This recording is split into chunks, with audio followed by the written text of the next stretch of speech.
which produce force, property of what? That's another question. Between various objects, okay.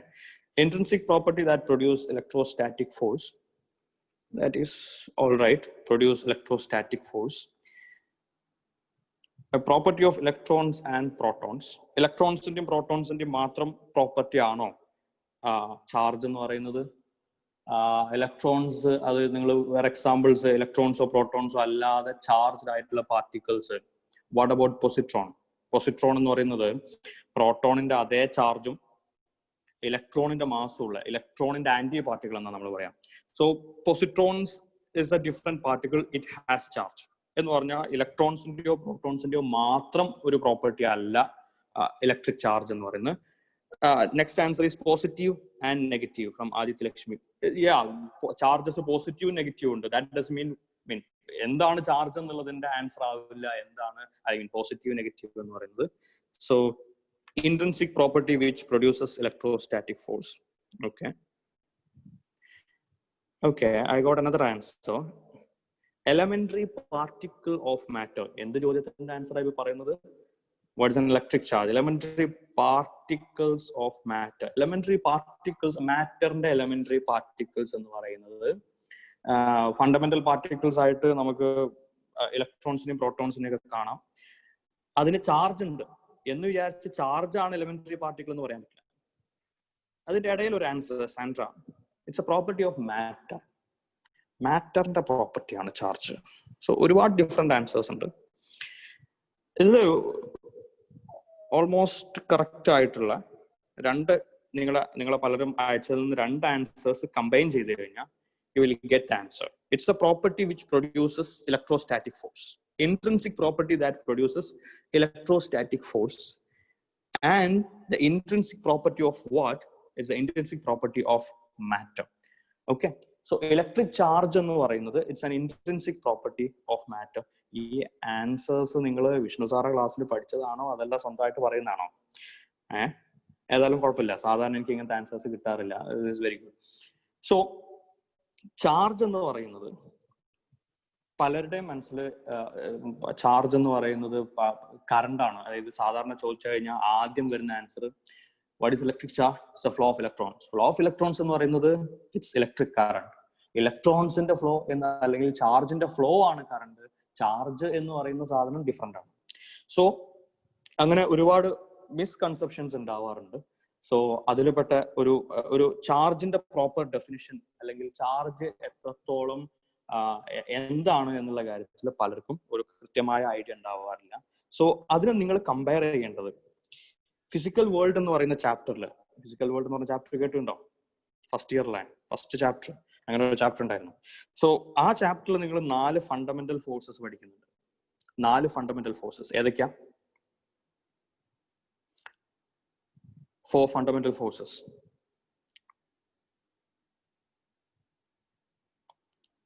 ഏതൊക്കെയാണ് 4 fundamental forces? ഓർമ്മയുണ്ടോ? Gravitational, correct. Gravitational force. Electrostatic, okay, അവിടെ നിൽക്കട്ടെ. Nuclear, okay. ന്യൂക്ലിയറിൽ there are 2 nuclear, strong nuclear and weak force, it's strong nuclear and weak nuclear. Electrostatic force, weak, stronger, gravitational, electrostatic, I see electrostatic everywhere. Gravitational, okay, fine. Electrostatic, weak, strong, gravitational, electrostatic. Electromagnetic, okay. Electromagnetic and electrostatic. ഇതിലേതാ? ബാക്കി 3 നമ്മൾ confirm ചെയ്തു. Gravitational, strong nuclear, weak nuclear confirm ചെയ്തു. Which one? Electrostatic or electromagnetic? Magnetic, I mean electromagnetic, okay. Electromagnetic. So the question is, okay, fine. Electromagnetic. So ശ്രദ്ധിക്കേണ്ട കാര്യം, ഇതിൽ ചെറിയൊരു confusion ഉണ്ട്. ഞാൻ ബോർഡിൽ എഴുതിയിട്ടുണ്ട്, നോട്ടിൽ എഴുതിയിട്ടുണ്ട്. gravitational force, strong nuclear, weak nuclear, and electromagnetic. What about electrostatic? And what is the difference?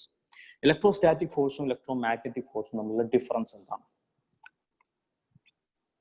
അതിൽ ഫണ്ടമെന്റൽ ഫോഴ്സ് എന്ന് പറയുന്നത് ഇലക്ട്രോ മാഗ്നറ്റിക് ഫോഴ്സ് ആണ്. സോ തൽക്കാലം റിപ്ലൈസ് ഒക്കെ അവിടെ നിർത്തിയിട്ട് ഒരു fresh question. Electrostatic force fundamental force ആണോ? ഇലക്ട്രോസ്റ്റാറ്റിക് ഫോഴ്സ് ഫണ്ടമെന്റൽ ഫോഴ്സ് ആണോ? ക്വസ്റ്റ്യൻ ക്ലിയർ ആണെന്ന് വിചാരിക്കുന്നു. Electrostatic force, whether it is fundamental or not. Okay, I got an answer. There is a no. It's a part of electromagnetic force. Okay, yes, the answer is somewhere yes. Fine. കുറെ പേര് answer ചെയ്യുന്നുണ്ട്. So അതിലുള്ളൊരു point എന്ന് പറയുന്നത് the part of electromagnetic force എന്ന് പറയുന്നത് almost correct ആണ്. അതായത് electrostatic force fundamental ആണ്. Electrostatic force is a fundamental force. Magnetic force is also a fundamental force. Both of these are related to one another. We will learn that in the coming chapters. ഈ കാണുന്ന നിങ്ങൾ NCERT text book, NCERT text ബുക്കിന് വളരെ കൃത്യമായ ഒരു order ഉണ്ട്. ഓർഡറിന്റെ മുന്നേ ഇതൊന്ന് കൺഫേം ചെയ്തിട്ട് പോകും. സോ ഇലക്ട്രോസ്റ്റാറ്റിക് ഫോഴ്സും മാഗ്നറ്റിക് ഫോഴ്സും ഫണ്ടമെന്റൽ ഫോഴ്സസ് ആണ്. സോ അതിനെ രണ്ടിനെയും നമ്മൾ സെപ്പറേറ്റ് വേറെ വേറെ ആയിട്ട് എണ്ണിയിട്ട് ടോട്ടൽ നമ്പർ 5 എന്ന് പറയാറില്ല. പകരം ഇലക്ട്രോസ്റ്റാറ്റിക് ഫോഴ്സിനെയും മാഗ്നറ്റിക് ഫോഴ്സിനെയും നമ്മൾ ഒന്നിച്ച് ഒരൊറ്റ ഗ്രൂപ്പ് ആയിട്ടാണ് എടുക്കുക, അല്ലെങ്കിൽ ഒരൊറ്റ ഫോഴ്സ് ആയിട്ടാണ് എടുക്കുക. അതാണ് ഇലക്ട്രോ മാഗ്നറ്റിക് ഫോഴ്സ്. സോ ഏതൊക്കെയാണെന്ന് ചോദിച്ചാൽ nuclear and electro magnetic force. അതേസമയം ഇലക്ട്രോസ്റ്റാറ്റിക് ഫോഴ്സും മാഗ്നറ്റിക് ഫോഴ്സും ഫണ്ടമെന്റൽ ആണോ എന്ന് ചോദിച്ചു കഴിഞ്ഞാൽ yes, that is both electrostatic force and magnetic force fundamental. So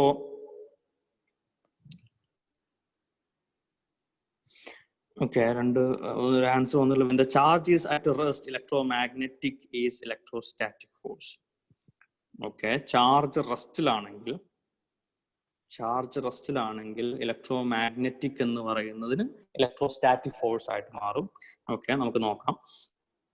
so ഞാൻ പറഞ്ഞു വന്നു, ഫിസിക്കൽ വേൾഡ് എന്ന് പറയുന്ന ചാപ്റ്ററിൽ നിങ്ങൾ 4 ഫോഴ്സസിനെ പറ്റിയാണ് പഠിക്കുന്നത്. ആക്ച്വലി ഫിസിക്സ് എന്ന് പറയുന്ന എൻ്റെ ഡിപ്പാർട്ട്മെന്റ് ഫോഴ്സസ്, എവറിത്തിങ്, നമ്മുടെ ചുറ്റുള്ള എല്ലാ സംഭവങ്ങളും ഈ കാണുന്ന 4 ഫോഴ്സസിന്റെ അടിസ്ഥാനത്തിൽ നമുക്ക് എക്സ്പ്ലെയിൻ ചെയ്യാം. ഫോർ എക്സാമ്പിൾ, ഇപ്പൊ നിങ്ങളുടെ റൂമിനകത്തിരിക്കുന്ന ഫാൻ എന്തുകൊണ്ട് കറങ്ങുന്നു? സ്വിച്ച് ഓൺ ചെയ്ത ഫാൻ കറങ്ങുന്നു. അതിന് കാരണം അതിലൂടെ കറണ്ട് ഫ്ലോ ചെയ്യുമ്പോൾ ആ കാണുന്ന കോയിലിനകത്ത് ഒരു മാഗ്നറ്റിക് ഫീൽഡ് ഉണ്ടാവും. ആ മാഗ്നറ്റിക് ഫീൽഡിൽ അങ്ങോട്ടും ഇങ്ങോട്ടും പരസ്പരം അട്രാക്ഷൻ റിപ്പൽഷൻ ഉണ്ടാവും. അങ്ങനെയാണ് ഫാന് കറങ്ങി തുടങ്ങുന്നത്. എന്ന് പറഞ്ഞാൽ ഫാന് കറങ്ങാനുള്ള കാരണം ഇലക്ട്രോ മാഗ്നറ്റിക് ഫോഴ്സ് ആണ്. ഈ ഫാൻ എന്ന് പറയുന്നത് ബേസിക്കലി ഒരു മോട്ടറാണ്. കറണ്ട് പാസ് ചെയ്യുമ്പോൾ റൊട്ടേറ്റ് ചെയ്യും. ഇനി നേരെ തിരിച്ച് റൊട്ടേറ്റ് ചെയ്യുമ്പോൾ കറണ്ട് പ്രൊഡ്യൂസ് ചെയ്യുന്ന ഡിവൈസ് നിങ്ങൾക്കറിയാം, ജനറേറ്റർ. അതും വർക്ക് ചെയ്യുന്ന ഇലക്ട്രോ മാഗ്നറ്റിക് ഫോഴ്സിന്റെ അടിസ്ഥാനത്തിലാണ്. നിങ്ങൾ ഫസ്റ്റ് ഇയറിൽ പഠിച്ചുള്ള മെക്കാനിക്കൽ പ്രോപ്പർട്ടീസ് ഓഫ് സോളിഡ്സ്, മെറ്റീരിയൽസിന്റെ സ്ട്രെങ്ത്, ഇലാസ്റ്റിസിറ്റി. നിങ്ങൾ ഇരിക്കുന്ന ചെയർ അത്യാവശ്യം സ്ട്രോങ് ആയിട്ട് നന്നായിട്ട് ബിൽഡ് ചെയ്ത സാധനമാണ്. എന്തുകൊണ്ടാണ് നിങ്ങൾ ഇരിക്കുമ്പോൾ അത് പൊട്ടിപ്പോവാത്തത്? ബിക്കോസ് അതിനകത്തുള്ള ആറ്റംസ് തമ്മിൽ ഇന്റർ ആറ്റോമിക് ഫോഴ്സ് ഉണ്ട്, ഓർ ഇന്റർമോളിക്കുലർ ഫോഴ്സ് ഉണ്ട്. ഓക്കെ, ആ ഇന്റർമോളിക്കുലർ ഫോഴ്സ് എന്ന് പറയുന്നത് വളരെ സിമ്പിൾ ആയിട്ട് പറഞ്ഞാൽ ഇപ്പുറത്തെ ആറ്റത്തിന്റെ ചാർജ് ഇലക്ട്രോൺസ് തൊട്ടപ്പുറത്തെ ന്യൂക്ലിയസ് ആയിട്ട് അട്രാക്ഷൻ ഉണ്ടാവും. അവിടുത്തെ ന്യൂക്ലിയസ് ഇവിടുത്തെ ഇലക്ട്രോൺ അട്രാക്ട് ചെയ്യും. സോ ഈ പറഞ്ഞ കാരണങ്ങൾ കൊണ്ടാണ് ഇലാസ്റ്റിസിറ്റി എന്ന് പറഞ്ഞ മെറ്റീരിയൽസ് എല്ലാം നിലനിൽക്കുന്നത്. സോ അപ്പൊ അതിന്റെ ഒക്കെ നിങ്ങൾ ഇരിക്കുന്ന ചെയർ ആയാലും ഡെസ്ക്, എന്താ പറയാ, നിങ്ങളുടെ ഡെസ്ക് ആയാലും ബെഞ്ച് ആയാലും എല്ലാ സാധനങ്ങളും, അല്ലെങ്കിൽ നമ്മൾ ബിൽഡിങ്സ് കൺസ്ട്രക്ട് ചെയ്യുന്നത് സ്റ്റീല് അല്ലെങ്കിൽ കോൺക്രീറ്റ് പോലുള്ള എല്ലാ സാധനങ്ങളുടെയും ബേസിക് ആയിട്ട് ഇലാസ്റ്റിസിറ്റി ആണ്. ഇലാസ്റ്റിസിറ്റി ഇന്റർമോളിക്കുലർ ഫോഴ്സ് ആണ്. It's because of electro magnetic force. Okay, നമ്മളൊരു ഒബ്ജക്റ്റ് ഡ്രോപ്പ് ചെയ്താൽ താഴേക്ക് പോകുന്നത് വളരെ സിമ്പിൾ ആണ്, ഗ്രാവിറ്റി ആണ്. That's A different force. അപ്പോ ഈ പറയുന്ന 4 ഫോഴ്സസ്, ഇതാണ് എൻ്റയർ ഫിസിക്സ് എന്ന് പറയുന്നത്. ഏതൊരു ടോപ്പിക് എടുത്തു കഴിഞ്ഞാലും. സോ NCERT ടെക്സ്റ്റ് ബുക്കിന്റെ ഒരു ഓർഡർ നിങ്ങൾ നോക്കിക്കഴിഞ്ഞാലും ഫസ്റ്റ് ഫിസിക്കൽ വേൾഡ് എന്ന് പറയുന്ന ചാപ്റ്ററിൽ, പ്ലസ് മുതലാണ് ഞാൻ സ്റ്റാർട്ട് ചെയ്യുന്നത്. ഫിസിക്കൽ വേൾഡ് എന്ന് പറയുന്ന ചാപ്റ്ററിൽ ലിസ്റ്റ് ഔട്ട്. ഇവിടുന്ന് അങ്ങോട്ട് യൂണിവേഴ്സൽ മെഷർ എന്ന് പറഞ്ഞ ചാപ്റ്ററിൽ ഫിസിക്സ് എങ്ങനെ പഠിക്കും, ഫിസിക്സിൽ ക്വാണ്ടിറ്റി എന്ന് പറഞ്ഞാൽ എന്താണ്, അതിന്റെ യൂണിറ്റ് എങ്ങനെ, അങ്ങോട്ടും ഇങ്ങോട്ടും കൺവേർട്ട്, അങ്ങനെയുള്ള ഫിസിക്സിനെ കൈകാര്യം ചെയ്യാം എന്നുള്ളതാണ് യൂണിറ്റ്സ് ഓഫ് മെഷർമെന്റ്സ് എന്ന് പറഞ്ഞ ചാപ്റ്ററിൽ പഠിക്കുന്നത്. അവിടുന്ന് അങ്ങോട്ട് motion in a straight motion in a plane, laws of motion, work energy, power, rotational motion, ഈ 5 ചാപ്റ്റർ മോഷനെ പറ്റിയാണ്. അവിടെ ഫോഴ്സ് എന്ന് പറഞ്ഞിട്ടില്ല. അവിടെ നമ്മൾ ഫോഴ്സ് കൊടുക്കുന്നു, ഒബ്ജക്റ്റിന് ആക്സിലറേഷൻ ഉണ്ടാവുന്നു, വെലോസിറ്റി ഉണ്ടാവുന്നു, displacement, distance, speed, rotational, circular motion ആണെന്നുണ്ടെങ്കിൽ അവിടെ സെൻട്രിപിറ്റൽ ഫോഴ്സ് വേണം, സർക്കുലർ മാറ്ററിൽ സെൻട്രിപിറ്റൽ ഫോഴ്സ് വേണം. ആ സെൻട്രിപിറ്റൽ ഫോഴ്സ് ഏത് ഫോഴ്സും ആവും. സോ ഫോഴ്സ് കൊടുത്തു കഴിഞ്ഞാൽ ഒബ്ജക്റ്റ് എങ്ങനെ മൂവ് ചെയ്യും എന്നുള്ളതാണ്. ആ റൊട്ടേഷണൽ മോഷൻ കഴിഞ്ഞതിന് ശേഷം നമ്മൾ പഠിക്കുന്ന ചാപ്റ്റർ ഗ്രാവിറ്റേഷൻ ആണ്. എന്ന് പറഞ്ഞാൽ നേരത്തെ ലിസ്റ്റ് ഔട്ട് ചെയ്തില്ല ഗ്രാവിറ്റേഷൻ ഫോഴ്സ് ആണ്. അത് കഴിഞ്ഞ ശേഷം സോളിഡ്സ്, ഫ്ലൂയിഡ്സ് എന്ന് പറയുന്നത് അഗെയിൻ മെക്കാനിക്സിന്റെ ബാക്കി തന്നെയാണ്. ഡിഫറെന്റ് സ്റ്റേറ്റ്സിലാവുമ്പോൾ ബൾക്ക് മാറ്ററിന്റെ പ്രോപ്പർട്ടീസ് ആണ്, പോയിന്റ് ഒബ്ജക്ട്സ് അല്ല. അത് കഴിഞ്ഞ് തെർമോഡൈനാമിക്സ് എന്ന് പറയുന്ന സെക്ഷനിലേക്ക് എത്തുമ്പോൾ ഹീറ്റും ഹീറ്റ് എനർജി ട്രാൻസ്ഫർ കാര്യങ്ങളൊക്കെ ആയിട്ടാണ്.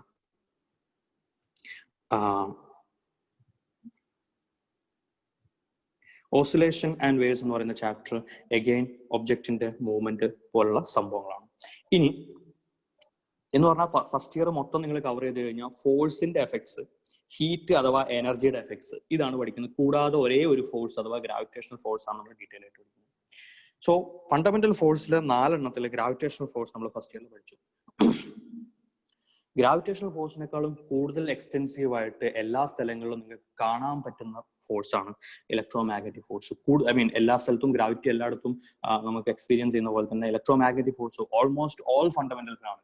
ഗ്രാവിറ്റിയെക്കാളും കൂടുതൽ ഫിനോമിനൻസിനെ എക്സ്പ്ലെയിൻ ചെയ്യുന്ന ഒരു ഫോഴ്സ് ആണ് ഇലക്ട്രോ മാഗ്നറ്റിക് ഫോഴ്സ്. ആ ഇലക്ട്രോ മാഗ്നറ്റിക് ഫോഴ്സ് എങ്ങനെ ഇലക്ട്രോ മാഗ്നറ്റിക് ആയി, അല്ലെങ്കിൽ ഇലക്ട്രോ സ്റ്റാറ്റിക്സ്, മാഗ്നറ്റിക് എന്ന് പറയുന്ന 2 ടൈപ്പ് ഫോഴ്സുകൾ എങ്ങനെയാണ് ഒരു സിംഗിൾ ടേമിലേക്ക് വന്നത്, ആ ഒരു entire region electrostatics and magnetism, electricity and magnetism മൊത്തത്തിൽ നമ്മൾ ഇലക്ട്രോ മാഗ്നറ്റിസം എന്ന് വിളിക്കും.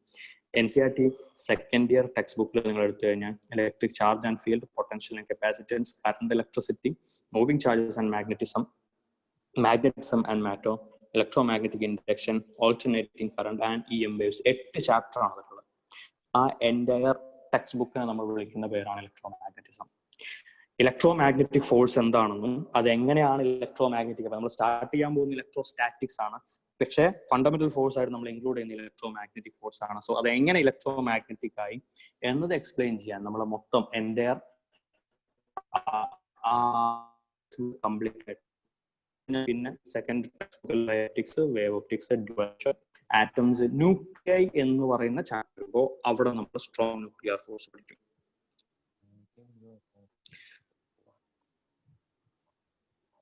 Okay, it's a question from Abhi. Gravity below atomic level effective ആണോ? അറ്റോമിക് ലെവലിന്റെ താഴേക്ക് പോയി കഴിഞ്ഞാൽ ഗ്രാവിറ്റി എഫക്റ്റീവ് ആണ്. ഗ്രാവിറ്റി എഫക്റ്റീവ് ആണ്, ബട്ട് ഒരു നിശ്ചിത പരിധിക്ക് താഴേക്ക് പോയി കഴിഞ്ഞാൽ, വളരെ ഷോർട്ട് ഡിസ്റ്റൻസിലേക്ക് പോയി കഴിഞ്ഞാൽ ഗ്രാവിറ്റി ഒബേ ചെയ്യുന്ന ലോ എന്ന് പറയുന്നത് നമ്മൾ പഠിച്ചിട്ടുള്ള Newton's law of gravitation Gm1m2/r² എന്ന് പറയുന്ന ഫോർമുലയിലാണോ എന്നുള്ള കാര്യം നമുക്ക് ഉറപ്പിച്ച് പറയാൻ പറ്റില്ല. മാക്രോസ്കോപ്പിക് ആയിട്ടുള്ള പ്ലാനറ്ററി ആയിട്ടുള്ള റിലേഷൻസിലൊക്കെ Newton's law of gravitation applicable ആണ്. ഗ്രാവിറ്റി എവിടെയുണ്ട്, ഈ കാണുന്ന വെരി സ്മോൾ കേസസിലേക്ക്, വളരെ മൈക്രോസ്കോപ്പിക് ആയിട്ടുള്ള ലെവലിലേക്ക് പോയി കഴിഞ്ഞാലും ദർ ഈസ് ഗ്രാവിറ്റി, ബട്ട് അത് ഒബേ ചെയ്യുന്ന ലോ ഈ പറയുന്ന ന്യൂട്ടൺസ് ലോ ഓഫ് ഗ്രാവിറ്റി ആണോ എന്ന് നമുക്ക് ഉറപ്പിച്ച് പറയാൻ പറ്റില്ല. അത് കുറേ കൂടെ എക്സ്റ്റെൻസീവ് ആയിട്ടുള്ള അപ്പുറത്തെ ലെവലിലുള്ള സാധനമാണ്. ഓക്കെ, സോ എനിവേ നമ്മൾ സ്റ്റാർട്ട് ചെയ്ത point, what is an electric charge. So ഈ പറഞ്ഞ കഥയൊക്കെ പറഞ്ഞു വന്നത് എന്തിനാന്ന് വെച്ച് കഴിഞ്ഞാൽ, ചാർജ് എന്ന് പറയുന്നത് എന്താണ്?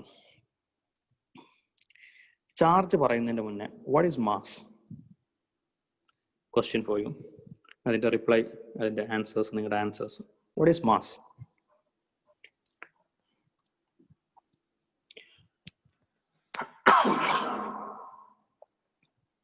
What is mass?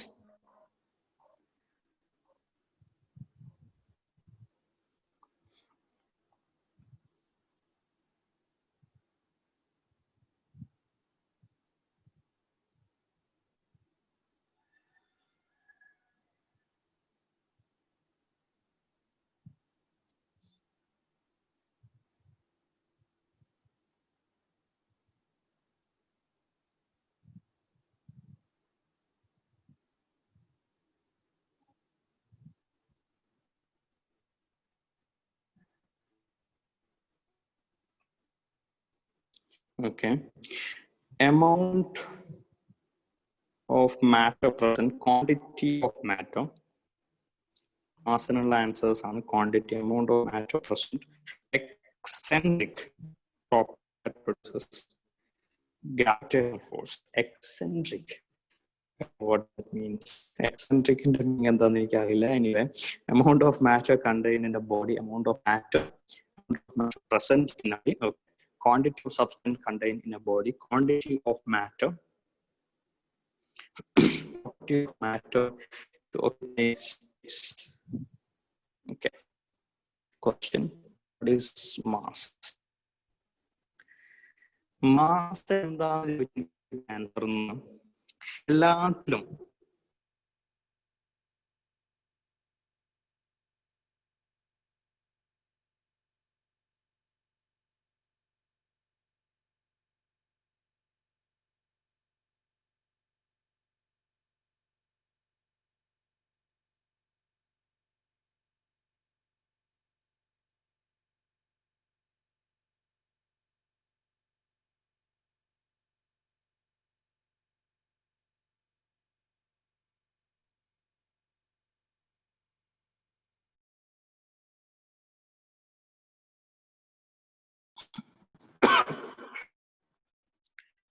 മാറ്റർ എന്താണ്?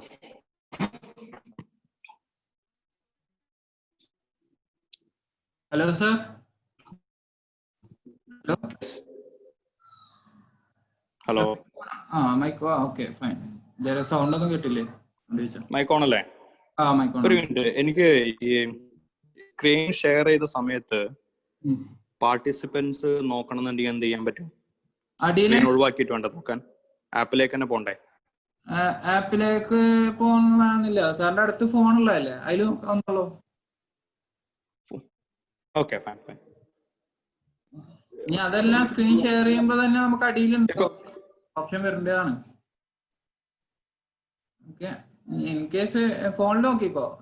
ക്ലാസ്സിന് വേണ്ടിയിട്ട് മാത്രം ഐപാഡ് മാറ്റി വെക്കണവും നല്ലത്, അല്ലെങ്കിൽ ആ ബാൻഡ് വിഡ്ത്ത് കുറയും. അതുകൊണ്ടാണ്.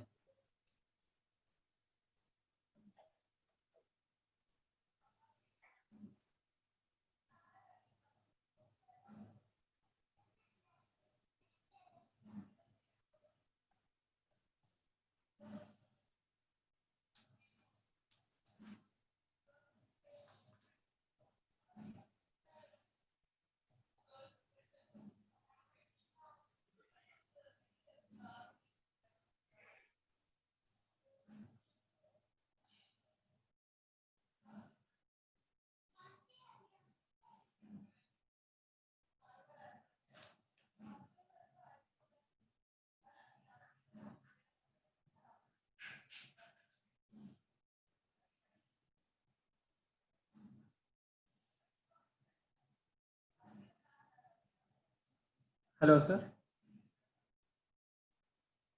മൈക്ക് ഓൺ അല്ല കേട്ടോ. Okay fine fine. ഇപ്പൊ റെഡി ആയോ? കേൾക്കാൻ പറ്റുന്നുണ്ടോ? കേൾക്കാം കേൾക്കാം. Okay okay. Students, all of you, can you hear me? Can you hear me? Yes, fine fine. All right. Okay okay okay. All right. So നേരത്തെ ചോദ്യത്തിന്റെ, അതായത് വാട്ട് ഈസ് മാസ് എന്നുള്ളതിന് എല്ലാവരുടെയും ആൻസർ ഉള്ള വേറൊരു സംഭവമാണ് matter. Matter. So my new question is what is matter? എന്താ matter എന്ന് പറഞ്ഞാൽ? വളരെ സിമ്പിൾ വേർഡ്സിൽ നിങ്ങൾക്ക് അറിയാവുന്ന കാര്യം പറ. ചാറ്റിൽ reply. What is matter? Something that has mass and occupy space. Okay, good answer. Something that occupies space. Something that occupies space. So fine. Anything that occupies space and has mass. Okay. So obviously next question done. Matter is something that has occupies space. Madi. Answers okay. Fine. Anything that occupies space and has mass. So the next question is, what is space? ഇത് എവിടേക്കാ പോകുന്ന നല്ല idea ഉണ്ടോ? Space എന്ന് പറഞ്ഞ volume. Okay okay okay. നമ്മളങ്ങനെ complicated ആയി പോവാണോ അതോ സിമ്പിൾ ആയി വരികയാണോ ചെയ്യുന്നത്? Is it getting simple or complicated? ഇതിനെല്ലാം ഒരു അവസാനം ഉണ്ട് കേട്ടോ. ഞാനിങ്ങനെ കുറെ ചോദ്യം ചോദിച്ചു പോവും മാത്രമല്ല അതിനൊരു the free region available, അതാണ് space, free region available. It's a stage where everything, it is the stage where everything that happens. ഇവൻ പറയുന്നൊന്നും എനിക്ക് മനസ്സിലാവുന്നില്ലല്ലോ. ഓക്കെ, where everything, എല്ലാം സംഭവിക്കുന്ന സ്റ്റേജ് ആണ് സ്പേസ്. Okay, fine. സോ ഞാൻ ഉദ്ദേശിക്കുന്ന പോയിന്റ് ഇത്രയേ ഉള്ളൂ. മതി, ആൻസേഴ്സ് മതി, ക്വസ്റ്റ്യൻസ് മതി. Charge, mass, matter, space. Space എന്ന് പറയുന്നത്, അതുപോലെ തന്നെ സ്പേസിന്റെ കൂടെ തന്നെ പറയേണ്ട വേറൊരു സാധനമാണ് ടൈം. എന്താണ് ടൈം? ഈ വക ക്വസ്റ്റ്യൻസിന് നമ്മളൊരു പരിധിക്ക് അപ്പുറം ക്വസ്റ്റ്യൻസ് ചോദിച്ചു തുടങ്ങിക്കഴിഞ്ഞാൽ, സ്പേസ് എന്നത് സാധാരണ പറയുന്ന ഒരു എക്സാമ്പിൾ ആണ്. Space and time has started from, അല്ലെങ്കിൽ started by big bang. Big ബാങ്ങോട് കൂടിയാണ് സ്പേസ് ക്രിയേറ്റ്, അല്ലെങ്കിൽ സ്പേസ് ഉണ്ടായത്. ആ സമയം മുതലാണ്, അല്ലെങ്കിൽ അപ്പോഴാണ് ടൈം സ്റ്റാർട്ട് ചെയ്തത്. ഇതാണ് നമ്മൾ സാധാരണ പറയുന്ന ഒരു കൺസെപ്റ്റ്. സോ സാധാരണ ഞാൻ ചോദിക്കാറുള്ളത്, ഇതിന്റെ കൂടെ ചോദിക്കാറുള്ള ഒരു ചോദ്യമാണ്, അങ്ങനെ ആയിരുന്നുവെങ്കിൽ ബിഗ് ബാങ്ങിന് മുന്നേ എന്തായിരുന്നു? What was before big bang? സ്വാഭാവികമായിട്ടും ആ ക്വസ്റ്റ്യനിൽ നമ്മുടെ ലോജിക് അനുസരിച്ച് യാതൊരു പ്രശ്നമില്ല, അതിന്റെ ആൻസേഴ്സ് നിങ്ങൾ എഴുതണ്ട. പക്ഷേ ആ ക്വസ്റ്റ്യൻ ഇറ്റ് സെൽഫ്, അതിന് ഒരു ലോജിക്കൽ പ്രോബ്ലം ഉണ്ട്. ബിഗ് ബാങ് മുതലാണ് ടൈം സ്റ്റാർട്ട് ചെയ്തതെങ്കിൽ ബിഗ് ബാങ്ങിന് മുന്നേ എന്ന് പറയുന്ന ഒരു സംഭവം ഇല്ല. ദർ ഇസ് നത്തിങ് ബിഫോർ, അല്ലെങ്കിൽ there is no before. There is no before. Before and after എന്ന് പറയുന്ന സംഭവം പറയണമെങ്കിൽ ദർ ഹാസ് ടു ബി, മുന്നേ എന്ന് ചോദിക്കേണ്ട, ബിഗ് ബാങ്ങിന് മുന്നേ ഇല്ല, അത്രേ പറയാൻ പറ്റുള്ളൂ. അതുപോലെ തന്നെ ബിഗ് ബാങ് മുതലാണ് സ്പേസ് സ്റ്റാർട്ട് ചെയ്തതെങ്കിൽ, അല്ലെങ്കിൽ സ്പേസ് ഉണ്ടായതെങ്കിൽ, ഈ ബിഗ് ബാങ് എവിടെ വെച്ചാണ് നടന്നത്, എവിടെ എന്നുള്ളത് ബേസിക്കലി സ്പേസിന്റെ ക്വസ്റ്റ്യൻ ആണ്. സോ എവിടെ എന്ന് ചോദിക്കണമെങ്കിൽ അവിടെ ആദ്യം സ്പേസ് വേണം. So there is nowhere before big bang, or big bang എവിടെ എന്ന് ചോദിക്കുന്നതിൽ യാതൊരു അർത്ഥമില്ല. സോ അപ്പൊ സ്പേസ്, ടൈം എന്ന് പറയുന്ന രണ്ട് പോയിന്റ്സ് ബിഗ് ബാങ്ങിന് മുതലാണ് നമ്മൾ, അതാണ് മറ്റേ ഐൻസ്റ്റീൻസ് സ്പേസ് ടൈം കണ്ടിന്യൂം എന്നൊക്കെ പറയുന്ന സ്ട്രക്ചറും കാര്യങ്ങളും കുറെ കൂടെ കോംപ്ലിക്കേറ്റഡ് ആണ്, വലിയൊരു ഐഡിയ എനിക്കില്ല. എനിവേ, സോ സ്പേസ് എന്ന് പറയുന്നതിന് വളരെ സിമ്പിൾ ആയിട്ട് നമുക്ക് അറിയാം എന്താണ് സ്പേസ്. നമ്മളെ ചുറ്റും ഈ കാണുന്നതൊക്കെ തന്നെയാണ് സ്പേസ്. ഈ കാണുന്ന, ഈ പറഞ്ഞ സംഭവങ്ങളൊക്കെ നടക്കുന്നത്, അതായിരിക്കും ആ ഉദ്ദേശിച്ച ആൻസർ. ഈ പറയുന്ന സംഭവങ്ങളൊക്കെ തന്നെയാണ് സ്പേസ്. ടൈം എന്താണെന്ന് വളരെ സ്പെസിഫിക് ആയിട്ട് നമുക്ക് ആൻസർ ചെയ്യാൻ പറ്റിയില്ലെങ്കിലും നമുക്കത് എക്സ്പീരിയൻസ് ചെയ്യാൻ പറ്റും. ഈ കാണുന്ന, അല്ലെങ്കിൽ ഇത് മുന്നോട്ട് പോയിക്കൊണ്ടിരിക്കുന്ന, അത് തന്നെയാണ് ടൈം. സോ സ്പേസ്, ടൈം, സ്പേസിൽ ഒക്യുപ്പൈ ചെയ്യുന്ന എന്തൊരു സാധനത്തിന് മാറ്റർ എന്നുള്ളത്, ആ മാറ്ററിന്റെ ഒരു പ്രോപ്പർട്ടിയാണ് മാസ്. ആ മാസ് കാരണം മാറ്ററുകൾ തമ്മിൽ, രണ്ട് മാറ്റർ അല്ലെങ്കിൽ രണ്ട് ഒബ്ജക്ട്സ്, മാറ്റർ എന്ന് നമ്മൾ വിളിക്കുന്ന രണ്ട് ഒബ്ജക്ട്സ്, അതിന് മാസ് ഉണ്ട്. ആ കാരണം കൊണ്ട് അത് തമ്മിലുള്ള ഫോഴ്സ് ആണ് നമ്മുടെ ഏത് ഫോഴ്സ്? Gravitational force. ആരൊക്കെ തമ്മിലുള്ള ഫോഴ്സ്? മാസുകൾ തമ്മിലുള്ള ഫോഴ്സ്. എന്താണ് മാസ്? മാറ്ററിന്റെ ഒരു പ്രോപ്പർട്ടിയാണ് മാസ്. അതേസമയം ഈ മാറ്ററിന്റെ വേറെ ഒരു പ്രോപ്പർട്ടിയാണ് നമ്മൾ ഈ പറഞ്ഞുകൊണ്ടിരിക്കുന്ന ഏത്? ചാർജ്. മാറ്ററിന്റെ തന്നെ വേറൊരു പ്രോപ്പർട്ടിയാണ് ചാർജ്. ആ ചാർജസ് തമ്മിലുള്ള ഫോഴ്സ് ആണ്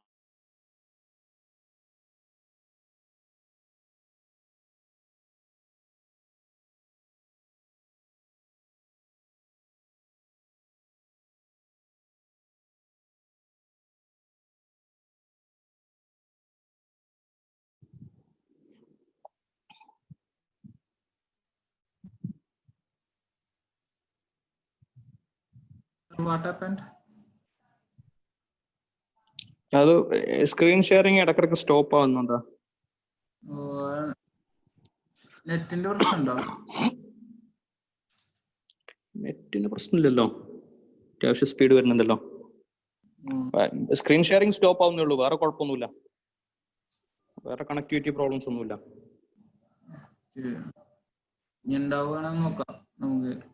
ഇപ്പൊ കേൾക്കാവുന്നല്ലോ അല്ലേ? Okay fine.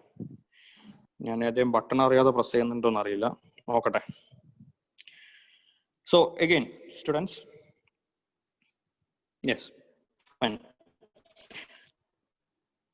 പറഞ്ഞു നിർത്തി എവിടെയാ ബ്രേക്കായി പോകുന്നു. എനിവേ, സ്പേസ് ടൈം സ്പേസിൽ ഒക്യുപൈ ചെയ്യുന്ന എന്തും മാറ്ററിന്റെ ഒരു പ്രോപ്പർട്ടി ആണ് മാസ്. അത് നമുക്ക് അറിയാം, വളരെ ഫണ്ടമെന്റൽ ആയിട്ടുള്ള ഒരു ക്വാണ്ടിറ്റി മാസ്.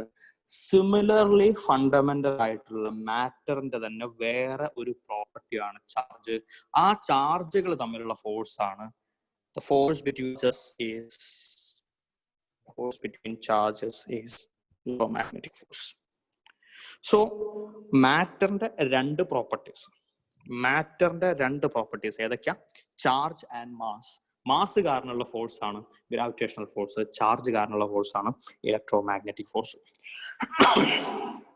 ഇത് രണ്ടുമായിട്ട് റിലേറ്റഡ് അല്ല സ്ട്രോങ് ന്യൂക്ലിയർ, വീക്ക് ന്യൂക്ലിയർ. മാത്രമല്ല ഈ രണ്ട് force, strong nuclear and weak nuclear, വളരെ റീസെന്റ് ആയിട്ട് നമ്മൾ ഐഡന്റിഫൈ ചെയ്ത ഫോഴ്സ് ആണ്. സോ അതിനെ പറ്റിയുള്ള സ്റ്റഡീസ് നടന്നുകൊണ്ടിരിക്കുന്നുള്ളൂ. എനിവേ, അപ്പൊ എന്താണ് ചാർജ് എന്ന് പറയുന്നത്? അതിനൊരു പ്രോപ്പർ ഡെഫിനിഷൻ നമ്മൾ ഫൈൻഡ് ചെയ്യുകയാണെങ്കിൽ, charge is an intrinsic or inherent എന്നൊക്കെ പറയാറ്, ഇൻട്രിൻസിക് property of matter. ഇതെന്തിനാണ് ഞാൻ ഡീറ്റെയിൽ ആയിട്ട് പറഞ്ഞതെന്ന് വെച്ച് കഴിഞ്ഞാൽ, മാസിനെ നിങ്ങൾ എത്രത്തോളം ഫണ്ടമെന്റൽ ആയിട്ട് കാണുന്നോ അതേ ലെവലിൽ ഫണ്ടമെന്റൽ ആയിട്ടുള്ള ഒരു ക്വാണ്ടിറ്റി എന്നാണ്, ഒരു പ്രോപ്പർട്ടി തന്നെയാണ് charge. As an intrinsic property of matter, just like ഒരു ഇൻഫോർമൽ ഡെഫിനിഷൻ ആണ്, ജസ്റ്റ് ലൈക്ക് മാസ്. മാസ് പോലെ തന്നെ ഇൻട്രിൻസിക് ആയിട്ടുള്ള മാറ്ററിന്റെ ഒരു പ്രോപ്പർട്ടിയാണ് ചാർജ്. സോ അപ്പോൾ ഇനി ബാക്കി കാര്യങ്ങളിലേക്ക് പോവുകയാണെങ്കിൽ,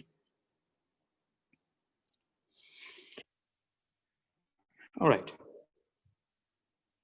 ഈ ചാർജസ് നമുക്ക് പല രീതിയിൽ, അല്ലെങ്കിൽ ചാർജിന്റെ ഫ്ലോ സംഭവങ്ങളൊക്കെ. ഇതിന് ടെക്സ്റ്റ് ബുക്കിൽ ഒരു എക്സാമ്പിൾ കൊടുത്തുള്ളത്, നമ്മൾ ചില ഡ്രസ്സ്, അതായത് പോളിസ്റ്ററിന്റെ അല്ലെങ്കിൽ വൂളിന്റെ ഒക്കെ ഡ്രസ്സ്, ഫർ അല്ലെങ്കിൽ വൂളിന്റെ ഒക്കെ നമ്മളെ കമ്പിളി പോലത്തെ കമ്പിളിയുടെ ഡ്രസ്സ് അല്ലെങ്കിൽ പുതപ്പ്, ഇങ്ങനത്തെ സാധനങ്ങളൊക്കെ നമ്മുടെ സ്കിന്നിലുള്ള ഹെയറുമായിട്ട് അല്ലെങ്കിൽ തലയിലുള്ള ഹെയറുമായിട്ട് ഫ്രിക്ഷൻ വന്നു കഴിഞ്ഞാൽ അവിടെ ചില സ്പാർക്കൊക്കെ ഉണ്ടാവാറുണ്ട്. ഇൻട്രിൻസിക്, അതായത് എക്സ്പ്ലിസിറ്റ് ആയിട്ട് നമുക്ക് കാണണമെന്നില്ല. ഇനി അതിൽ ഒരു ഡിഫറൻസും കൂടെ മാസുമായിട്ട് പറയുന്നത് ഒരു പോയിന്റാണ്. മാസും ചാർജും തമ്മിൽ ഒരുപാട് ഡിഫറൻസസ് ഉണ്ട്. അതിൽപ്പെട്ട ഒന്ന് രണ്ട് സംഭവങ്ങൾ ഓൾറെഡി മെൻഷൻ ചെയ്താണ്. മാസ്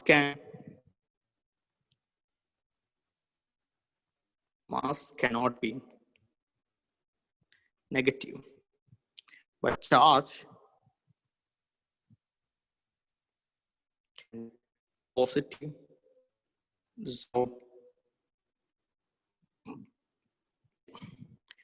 മാസും ചാർജസും തമ്മിലുള്ള ഡിഫറൻസസ് അങ്ങനെ പറയാം.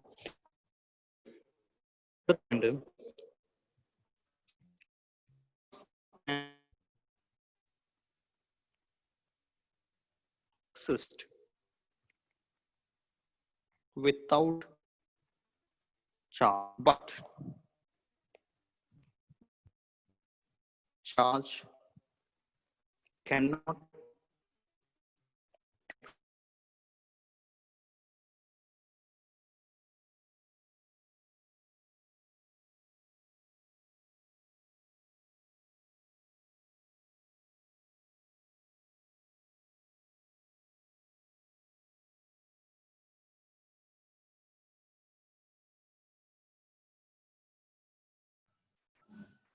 സാർ വീണ്ടും പോയോ?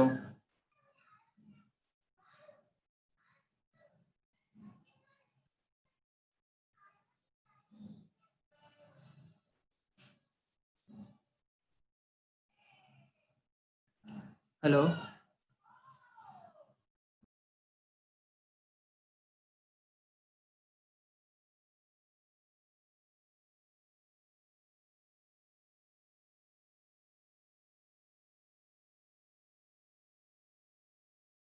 help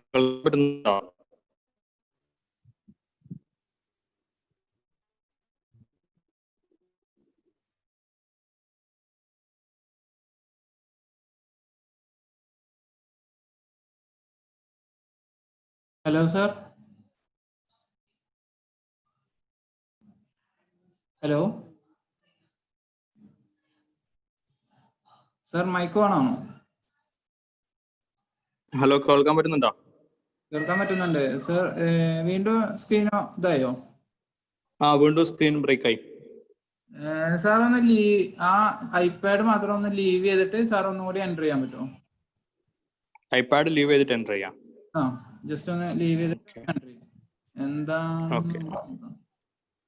okay. പിന്നെ സാറിന്റെ വോയിസ് ബ്രേക്ക് ആവുന്നുണ്ട്. ഓക്കെ, അത് പ്രശ്നമാവും. നെറ്റിന്റെ ഇഷ്യൂ ആണെന്ന് തോന്നുന്നു. സാർ എന്തായാലും ജസ്റ്റ് ഒന്ന് ലീവ് ചെയ്തിട്ട് എൻ്റർ ചെയ്യും.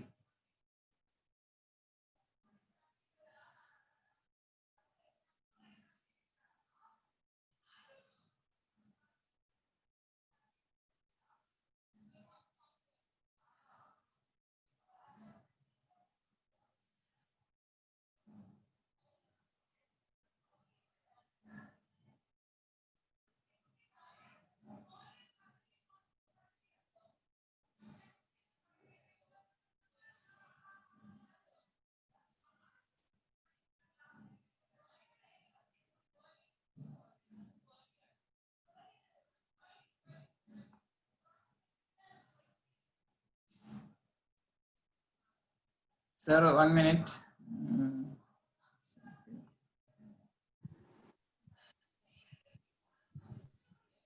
Okay, ഇനി ഷെയർ ചെയ്യാം.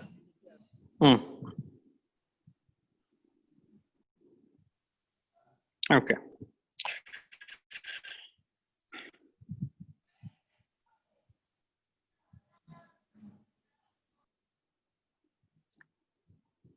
സ്റ്റുഡൻസ് കേൾക്കാൻ പറ്റുന്നുണ്ടോ?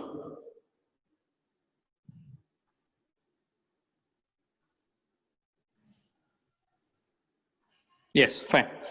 All right. So, on the two questions, what is positive and negative? We'll come to that. All right. So, നമ്മൾ തുടങ്ങി വെച്ച statement, mass can exist without charge, but charge cannot exist without mass. ഈ പറഞ്ഞ രണ്ട് സ്റ്റേറ്റ്മെന്റിന്റെ meaning, അതായത്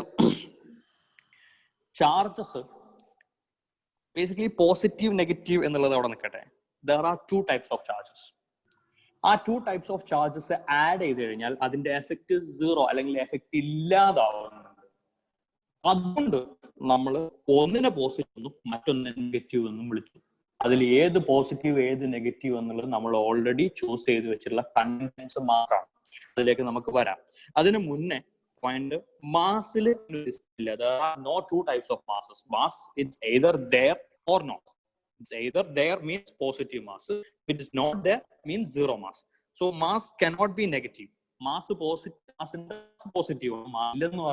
Mass is zero. Negative mass. And negative mass basically അങ്ങനെ പരന്നു വായിക്കുന്ന ആൾക്കാരാണെങ്കിൽ ആന്റി മാറ്റർ ബേസിക്കലി ഒരു എന്താ പറയാ, ചാർജസ് പോസിറ്റീവ് നെഗറ്റീവ് ഉള്ള പോലെ പ്രോട്ടോണിന്റെ ഇലക്ട്രോണിന്റെ ചാർജ് ഓപ്പോസിറ്റ് ആണെന്ന് പറയുന്ന പോലെ പ്രോട്ടോണും ഇലക്ട്രോണും കൂടെ ഒന്നിച്ചു കഴിഞ്ഞാൽ ബേസിക്കലി അതിന്റെ ചാർജസ് സീറോ. ഒരു പോസിറ്റീവ് മാസ് ഉള്ള ഒബ്ജക്റ്റും നെഗറ്റീവ് മാസ് ഉള്ള ഒബ്ജക്റ്റും കൂടെ ഒന്നിച്ചു വന്നു കഴിഞ്ഞാൽ മാസ് സീറോ. എന്തുവേണം? ആദ്യം നെഗറ്റീവ് മാസ് ഉള്ള ഒബ്ജക്റ്റ് വേണം. As of now we have not discovered such a thing. Negative mass ഉള്ള മാറ്റർ നമ്മൾ കണ്ടുപിടിച്ചില്ല. അങ്ങനത്തെ മാറ്ററിനെ നമ്മൾ ആന്റി മാറ്റർ എന്ന് വിളിക്കുന്നു. എനിവേ, ചാർജ് മാസും തമ്മിൽ നമ്മൾ നോട്ട് ചെയ്യുന്നത്.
Sir, what happened?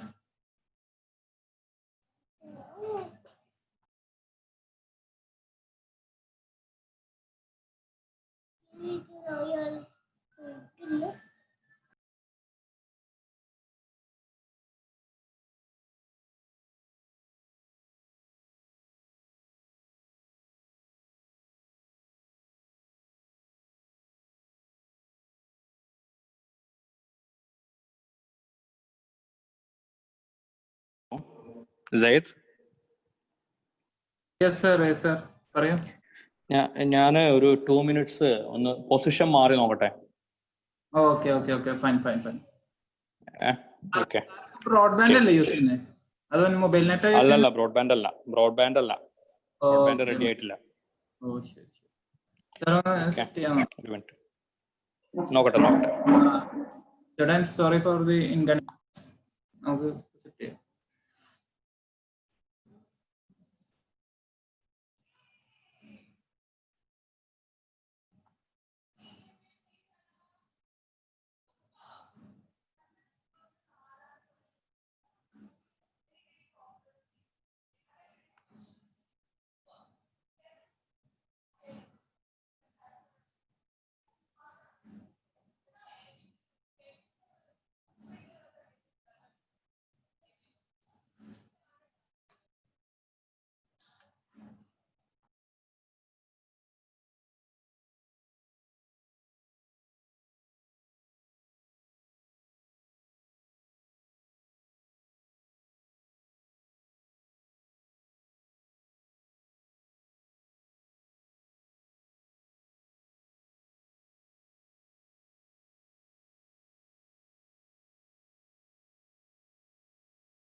Sir.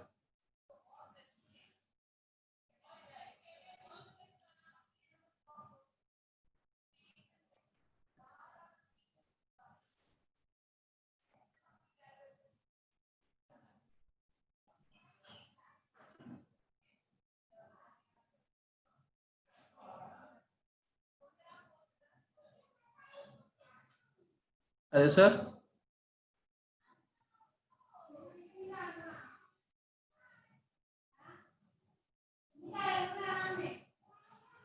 Hello, sir.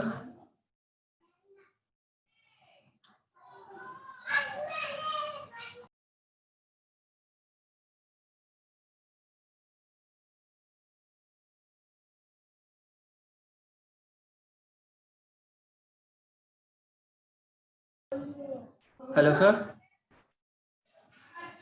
Sir, mic on ചെയ്യാൻ പറ്റും? മൈക്ക് ഓൺ ചെയ്തു. Okay, fine. Ready?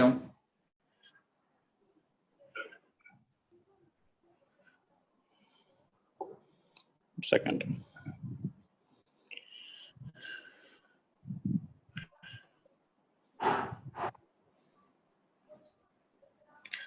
Screen shared ആണല്ലോ അല്ലേ? അതെ, സ്ക്രീൻ ഷെയർ ആണ്. സാറ് മിനിമം എന്ത് ചെയ്യണ്ട, മൊബൈലില് നോക്കിയാൽ മതി, പാർട്ടിസിപ്പൻസോ അല്ലെങ്കിൽ ചാറ്റ് അങ്ങനത്തെ കാര്യങ്ങൾക്കൊക്കെ. അപ്പൊ ഈ ബ്രേക്ക് ആവണ കാരണമാവും. കാരണം നമ്മൾ 2 സാധനമാണ് അറ്റ് എ ടൈം നമ്മൾ യൂസ് ചെയ്യുന്നത്. അതെ. ഓക്കെ, സോ ഇത് സാറിന്റെ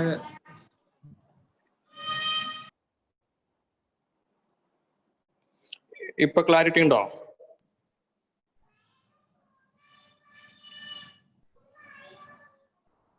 വീണ്ടും ബ്രേക്ക് ആവുന്നുണ്ടോ വോയിസ്? കുഴപ്പമില്ല. Students please reply. No, voice is not clear. Okay.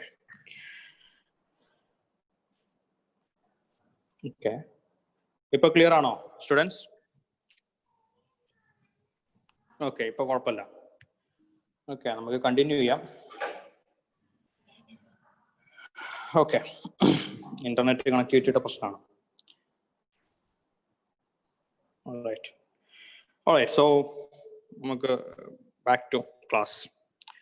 Last പറഞ്ഞ 2 പോയിന്റ്സ് ഒന്നുകൂടെ.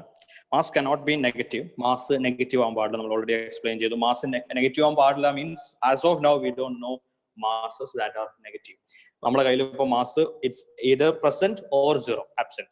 So if it is absent, we take it as 0. But in case of charges, there are 2 types of charges. അത് എങ്ങനെ 2 ടൈപ്സിലേക്ക് എത്തി എന്നുള്ളത് നമ്മൾ will discuss in a few seconds. കുറച്ച് സമയത്തിൽ നമുക്ക് ഡിസ്കസ് ചെയ്യാം. ഇനി അടുത്ത point, mass can exist without charge but charge cannot exist without mass. ആ സ്റ്റേറ്റ്മെന്റിന്റെ meaning, for an electron or a proton, electron ആണെങ്കിലും പ്രോട്ടോൺ ആണെങ്കിലും you know that it has both mass and charge. ഇലക്ട്രോണിന്റെ mass എന്ന് പറയുന്ന ആ electron എന്ന് പറയുന്ന പാർട്ടിക്കിളിൽ നിന്ന് you cannot remove the charge alone. ഇലക്ട്രോണിന്റെ ചാർജ്, ആ negative charge, you cannot take it away from that particle. ആ മാസിൽ നിന്ന് you cannot take the charge. അപ്പൊ ചാർജിന് it cannot exist without mass, but mass can be present, mass can exist without charge. അതിന് കാരണം again because there are 2 types of charges. Positive negative charges ഉണ്ട്. So effective ആയിട്ട് add ചെയ്ത് കഴിഞ്ഞാൽ positive negative charges add ചെയ്ത് കഴിഞ്ഞാൽ 0 ആവും. That means there is no charge but has mass. For example, best example ആണ് neutron. Neutron has no charge but it has mass. So അതുകൊണ്ട് തന്നെ മാസും ചാർജും ഒരേ ലെവലിൽ ഫണ്ടമെന്റൽ ആണെങ്കിലും there are some differences. വേറൊരു ഇമ്പോർട്ടന്റ് ഡിഫറൻസ് ആണ്, മാസ് ഈസ് റിലേറ്റിവിസ്റ്റിക്. നമ്മുടെ ലെവലിലുള്ള സംഭവമല്ല, but for an idea, relativistic.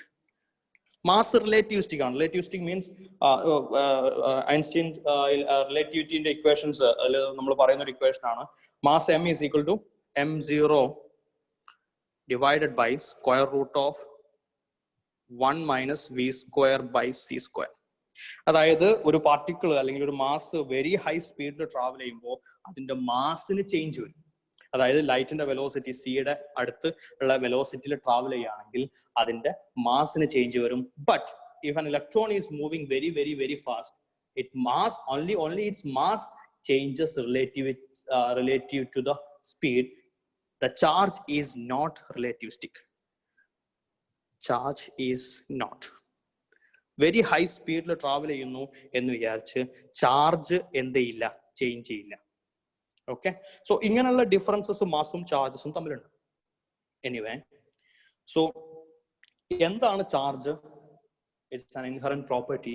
It's a property, but simply it's a property of matter just like mass. So ആ ഒരു പോയിന്റ് നിന്നാണ് നമ്മൾ സ്റ്റാർട്ട് ചെയ്യുന്നത്. ഇനി ഈ ചാർജ് നമ്മൾ എങ്ങനെ ഐഡന്റിഫൈ ചെയ്തു എന്നുള്ള അതൊക്കെ ഒരുപാട് ഹിസ്റ്ററിയാണ്, ഒരുപാട് ഹൺഡ്രഡ്സ് ഓഫ് ഇയേഴ്സിൽ നിന്നാണ് നമ്മൾ ചെറിയ ചെറിയ എക്സ്പെരിമെന്റ്സിൽ നിന്നാണ് ചാർജ് ഉണ്ടെന്നും അങ്ങനെ ഒരു സംഭവം ഉണ്ടെന്നും അതിന് പോസിറ്റീവ് നെഗറ്റീവ് ഉണ്ടെന്നൊക്കെ ഐഡന്റിഫൈ ചെയ്യുന്നത്. അതുമായി ബന്ധപ്പെട്ട് ടെക്സ്റ്റ് ബുക്കിൽ ഇൻട്രൊഡക്ടറി പാർട്ടിന് കൊടുത്തുള്ള സംഭവമാണ്. നിങ്ങൾ ചെറിയ ക്ലാസ്സിൽ പഠിച്ചിട്ടുള്ളതാണ് സ്റ്റാറ്റിക് ഇലക്ട്രിസിറ്റി. ഞാനത് കൂടുതൽ എക്സ്പ്ലെയിൻ ചെയ്യുന്നില്ല, നിങ്ങൾക്ക് ഓൾറെഡി അറിയാവുന്ന സംഭവങ്ങളാണ്. ഗ്ലാസ് റോഡ് ആൻഡ് സിൽക്ക്, ചില മെറ്റീരിയൽസ് റബ്ബ് ചെയ്ത് കഴിഞ്ഞാൽ, അത് തമ്മിൽ ഫ്രിക്ഷൻ ഉണ്ടായി കഴിഞ്ഞാൽ അവിടെ ചില എഫക്ട്സുകളും കാര്യങ്ങളൊക്കെ നിങ്ങൾക്ക് കാണാം. ഗ്ലാസ് റോഡും സിൽക്കും കൂടെ നിങ്ങൾ റബ്ബ് ചെയ്ത് കഴിഞ്ഞാൽ glass rod become positive. How do we know it's positive? We don't know. Glass rod becomes something that is not the silk. Silk become negative. ഇനി ഈ ഗ്ലാസ് റോഡും സിൽക്കും നമ്മൾ റബ്ബ് ചെയ്ത് സെപ്പറേറ്റ് ചെയ്ത് ഇതേ ഗ്ലാസ് റോഡും സിൽക്കും കൂടെ അടുത്ത് വന്നു കഴിഞ്ഞാൽ ദേ അട്രാക്ട്. അതേസമയം ഗ്ലാസ് റോഡും സിൽക്കും കൂടെ റബ്ബ് ചെയ്ത് അങ്ങനത്തെ രണ്ട് ഗ്ലാസ് റോഡ്സ് ഉണ്ടെങ്കിൽ ആ ഗ്ലാസ് റോഡ്സ് തമ്മിൽ റിപ്പൽഷൻ ആണ് എക്സ്പീരിയൻസ് ചെയ്യുന്നത്. സിമിലർലി രണ്ട് silk thread rubbed with glass rod, അങ്ങനെയുള്ള സിൽക്ക് ത്രെഡ് തമ്മിലും റിപ്പൽഷൻ ആണ് എക്സ്പീരിയൻസ് ചെയ്യുന്നത്. അതുകൂടാതെ വേറൊരു എക്സാമ്പിൾ ആണ് plastic rod and fur or wool. അതിൽ നിങ്ങൾ പഠിച്ചിട്ടുണ്ടാവും ഫർ എപ്പോഴും പോസിറ്റീവ് ആയിട്ടാണ് ഉണ്ടാവുക and plastic rod becomes negative. So ഇനി അത് ഏത് പോസിറ്റീവ് ഏത് നെഗറ്റീവ് എന്നുള്ളത് അവിടെ വെക്കട്ടെ. ഇങ്ങനെ രണ്ട് കേസസ് നമ്മൾ കൺസിഡർ ചെയ്ത്, അപ്പൊ ഗ്ലാസ് റോഡും സിൽക്കും കൂടെ റബ്ബ് ചെയ്ത് I have A glass rod, plastic റോഡും ഫറും കൂടെ റബ്ബ് ചെയ്തിട്ട് I have A plastic road. This plastic rod and glass rod will attract, okay, and the silk and fir will ripple. ഇനി ഈ കാണുന്ന ഇപ്പൊ നമ്മള് സിൽക്കും ഗ്ലാസ് റോഡും കൂടെ റബ്ബ് ചെയ്തിട്ട് ഗ്ലാസ് റോഡ് പോസിറ്റീവ് ആണ്. ആ ഗ്ലാസ് റോഡ് നമ്മൾ വേറെ ഒരു ഗ്ലാസ് റോഡിനെ ടച്ച് ചെയ്താലും മതി. അങ്ങനെ ടച്ച് ചെയ്ത് കഴിയുമ്പോൾ ചാർജസ് ട്രാൻസ്ഫർ ചെയ്യുന്നുണ്ടാവണം. ബിക്കോസ് ഈ രണ്ട് ഗ്ലാസ് റോഡ്, അതായത് റബ്ബ് ചെയ്തൊരു ഗ്ലാസ് റോഡ് ഉണ്ട്, ആ ഗ്ലാസ് റോഡ് നമ്മൾ വേറൊരു ഗ്ലാസ് റോഡിനെ ടച്ച് ചെയ്യുന്നു. അങ്ങനെ ടച്ച് ചെയ്യുമ്പോൾ ഈ രണ്ട് ഗ്ലാസ് റോഡ്സ് പിന്നെ അത് തമ്മിൽ റിപ്പൽഷൻ ഉണ്ടാവും. എന്താ കാരണം? പോസിറ്റീവ് ഗ്ലാസ് റോഡിൽ നിന്ന് കുറച്ച് പോസിറ്റീവ് ചാർജസ് ആ കാണുന്ന അൺചാർജ്ഡ് ആയിട്ടുള്ള റബ്ബ് ചെയ്യാത്ത ഗ്ലാസ് റോഡിലേക്ക് ട്രാൻസ്ഫർ ചെയ്യും. അപ്പൊ അത് നമുക്ക് റിപ്പൽഷൻ ഉണ്ടാവും. സോ ഇങ്ങനെയൊക്കെ വരുമ്പോൾ there has to be two types of charges. There has to be two types of charges because sometimes charged objects repel and sometimes charged objects attract. So അങ്ങനെ സംഭവിക്കണമെങ്കിൽ ഇത് എല്ലാ ചാർജും ഒരേപോലെ അല്ല. There has to be two types of charges. There has to be, ഈ കാണുന്ന എക്സ്പെരിമെന്റ്സിൽ നിന്ന് there has to be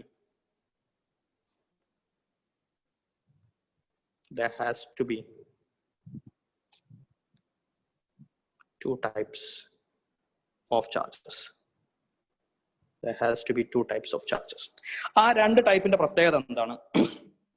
ആ രണ്ട് ടൈപ്പിന്റെ പ്രത്യേകത, ഇതേ ഗ്ലാസ് റോഡും സിൽക്കും കൂടെ നിങ്ങൾ റബ്ബ് ചെയ്ത ഗ്ലാസ് റോഡും സിൽക്കും പിടിച്ചു കഴിഞ്ഞാൽ ദേ അട്രാക്ട്. പക്ഷേ ആ റബ്ബ് ചെയ്ത ഗ്ലാസ് റോഡും സിൽക്കും വീണ്ടും ടച്ച് ചെയ്ത് കഴിഞ്ഞാലോ അവരുടെ എഫക്ട്സ് ഇല്ലാണ്ടാവും. എന്ന് പറഞ്ഞാൽ ആ കാണുന്ന രണ്ട് ടൈപ്പ് ചാർജസ് അങ്ങോട്ടും ഇങ്ങോട്ടും നള്ളിഫൈ ചെയ്യാൻ കപ്പാസിറ്റി ഉള്ളതാണ്. ആ കാരണം കൊണ്ടാണ് നമ്മൾ ഒരു ടൈപ്പിനെ പോസിറ്റീവായിട്ടും മറ്റൊരു ടൈപ്പിനെ നെഗറ്റീവായിട്ടും നമ്മൾ ഡിഫൈൻ ചെയ്തത്. ഓക്കെ, അതിൽ ഏത് പോസിറ്റീവ് ഏത് negative that's pure convention. Glass റോഡും സിൽക്കും റബ്ബ് ചെയ്താൽ ഗ്ലാസ് റോഡ് എന്താവുന്നോ അതിനെ നമ്മൾ പോസിറ്റീവായിട്ട് ഡിഫൈൻ ചെയ്തു. സിൽക്കിനെ അഥവാ സിൽക്കിന്റെ ചാർജ് എന്താവുന്നോ അതിനെ നമ്മൾ നെഗറ്റീവായിട്ട് ഡിഫൈൻ ചെയ്തു. ഓൾ ദീസ്, ഇതൊക്കെ തൗസൻഡ്സ് ഓഫ് ഇയേഴ്സ് മുന്നേ നടന്ന കാര്യങ്ങളാണ്. ഓക്കെ, അന്ന് ചാർജ് എന്താണെന്ന് മാത്രമേ നമുക്ക് അറിയുള്ളൂ. ഈ ചാർജ് എവിടെയാണ് അഥവാ ആറ്റം ഉണ്ടെന്നും ആറ്റത്തിനകത്ത് ഫണ്ടമെന്റൽ പാർട്ടിക്കിൾസ് ആയിട്ടുള്ള ഇലക്ട്രോൺസ് ഉണ്ടെന്നുള്ളത് ഇലക്ട്രോൺസിനെ ഐഡന്റിഫൈ ചെയ്യുന്ന ആരാ? Question for you. Who discovered electron?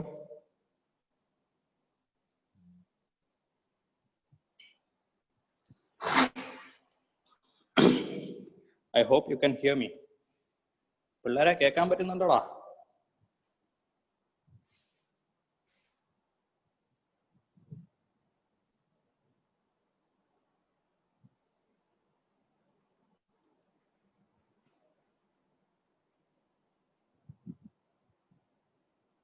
കേൾക്കാൻ പറ്റുന്നുണ്ടോ?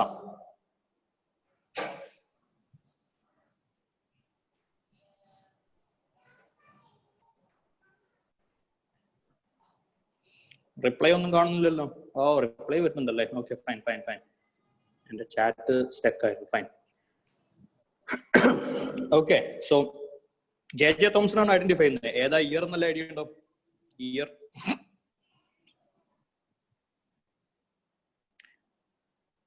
J.J. Thomson ആണ് ഇലക്ട്രോൺ ഡിസ്കവർ ചെയ്യുന്നത്.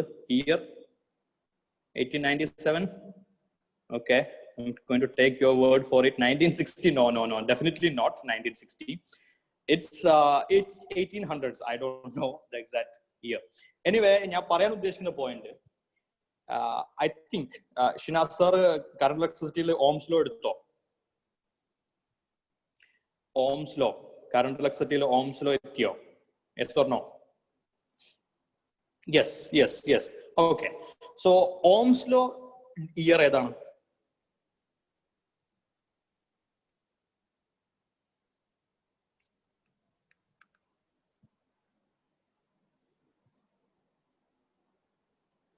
ഓംസ് ലോയുടെ year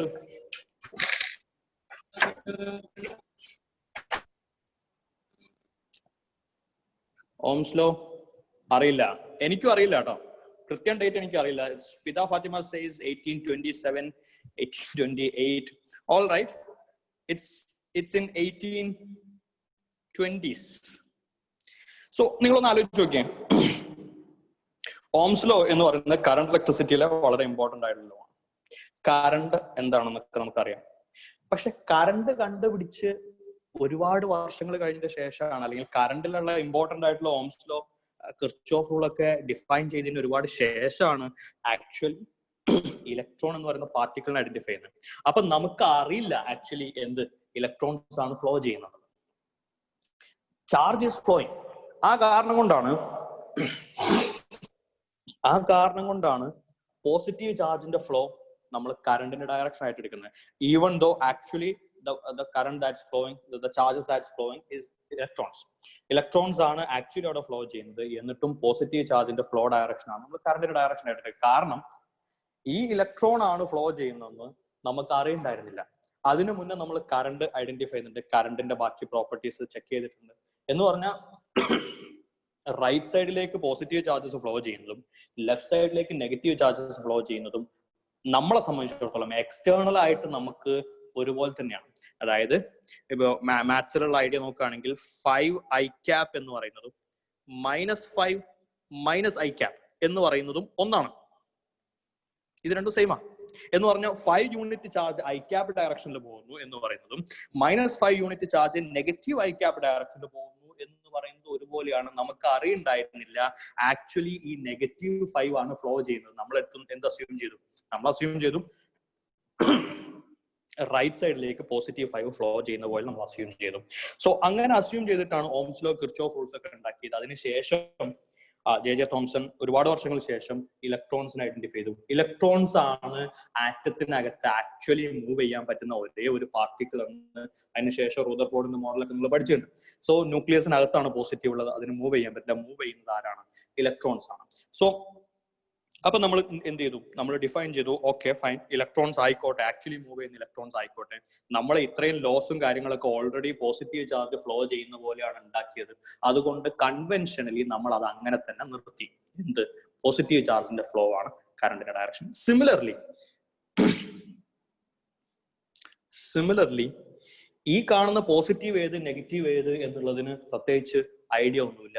conventionally glass rod silk റബ്ബ് ചെയ്താൽ ഗ്ലാസ് റോഡ് എന്താവുന്നോ അതിനെ നമ്മൾ പോസിറ്റീവ് എന്നും, സിൽക്ക് എന്താവുന്നോ അതിനെ നമ്മൾ നെഗറ്റീവ് എന്നും വിളിച്ചു. That's it. ഓക്കെ, ഇനി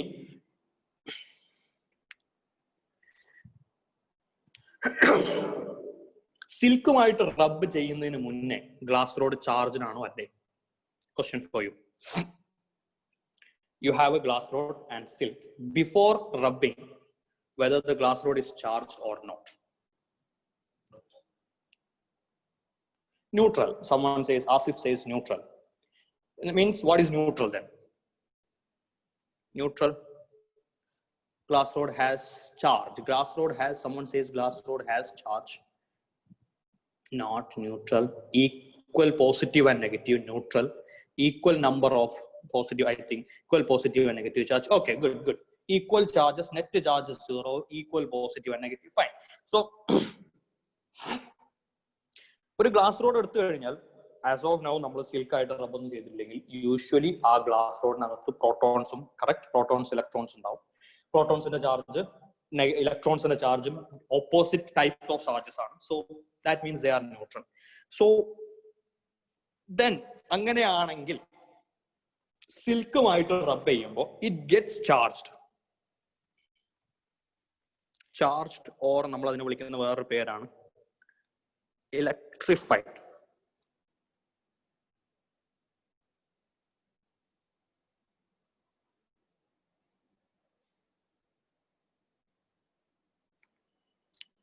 അപ്പൊ എന്താണ് ചാർജ്ഡ് ഓർ ഇലക്ട്രിഫൈഡ് എന്നുള്ളതിന് meaning?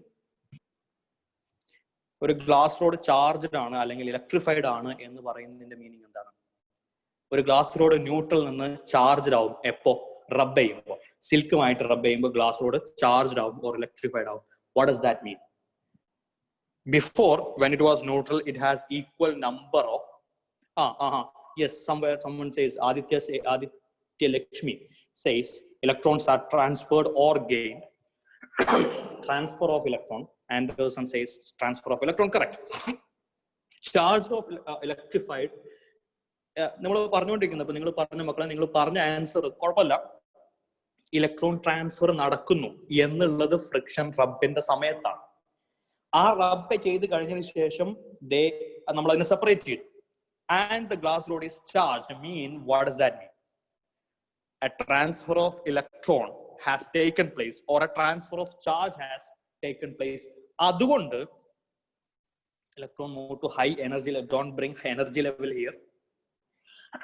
Yes, Gautam says not equal positive and negative. That's fine. അതായത് നെറ്റ് ചാർജ് 0 അല്ല. That means there is an excess charge.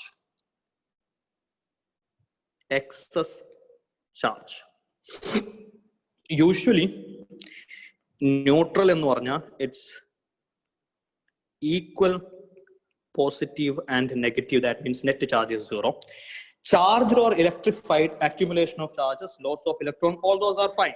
So അതിനൊരു പ്രോപ്പർ ഫോം ആണ് ഞാൻ പറഞ്ഞുകൊണ്ടിരിക്കുന്നത്. ന്യൂട്രൽ എന്ന് പറഞ്ഞാൽ equal positive and negative charges ആണ്. ചാർജ്ഡ് ഓർ ഇലക്ട്രിഫൈഡ് എന്ന് പറഞ്ഞാൽ that means there is an excess charge. ഏതാണ് excess charge? It can be positive, it can be positive and it can be negative. So glass rod silk rub ചെയ്യുന്ന സമയത്ത്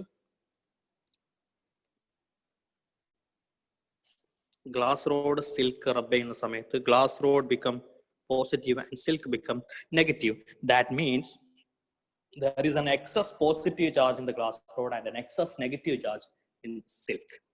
Okay, ini how do we check whether an object is electrified or charged? ഒരു object, ഒരു glass rod electrified ആണോ charged ആണോ എന്ന് എങ്ങനെ check ചെയ്യാം?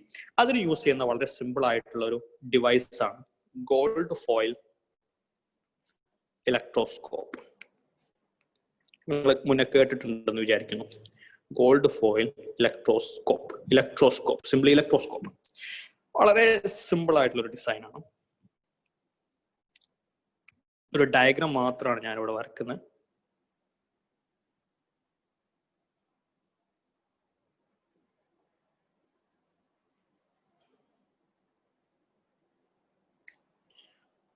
വളരെ സിമ്പിൾ ആയിട്ട് ഇതാണ് ഗോൾഡ് ഫോയിൽ ഇലക്ട്രോസ്കോപ്പിന്റെ. these two are two foils. അത് രണ്ട് ഫോയിൽസ് ആണ്. നമ്മളെ കയ്യിൽ ഒരു ഗ്ലാസ് റോഡ് ഉണ്ട്. Glass rod is positively charged. നമ്മൾ സിൽക്ക് ആയിട്ട് റബ്ബ് ചെയ്ത് ഗ്ലാസ് റോഡ് പോസിറ്റീവ് ചാർജ് ചെയ്തിട്ടുണ്ട്. ആ കാണുന്ന ഗ്ലാസ് റോഡ് നമ്മൾ ഈ കാണുന്ന ഗോൾഡ് ഫോയിൽ ഇലക്ട്രോസ്കോപ്പിന്റെ ടോപ്പിലുള്ള ഒരു ബോൾ ഉണ്ടാവും, മെറ്റാലിക് ബോൾ. അതിലേക്ക് ടച്ച് ചെയ്ത് കഴിഞ്ഞാൽ വാട്ട് ഹാപ്പൻസ്? ഈ കാണുന്ന പോസിറ്റീവ് ചാർജസ് ഇതുവഴി ഫ്ലോ ചെയ്ത് ഇവിടെ വരും. അങ്ങനെ വന്നു കഴിഞ്ഞാൽ ഈ കാണുന്ന ഗോൾഡ് ഫോയിലിന് എന്ത് സംഭവിക്കും? ഗോൾഡ് ഫോയിൽ സ്വാഭാവികമായിട്ടും പോസിറ്റീവ് വരുന്നതുകൊണ്ട് ഗോൾഡ് ഫോയിൽ റിപ്പൽ ചെയ്യും. So that means if the gold foil gets repelled,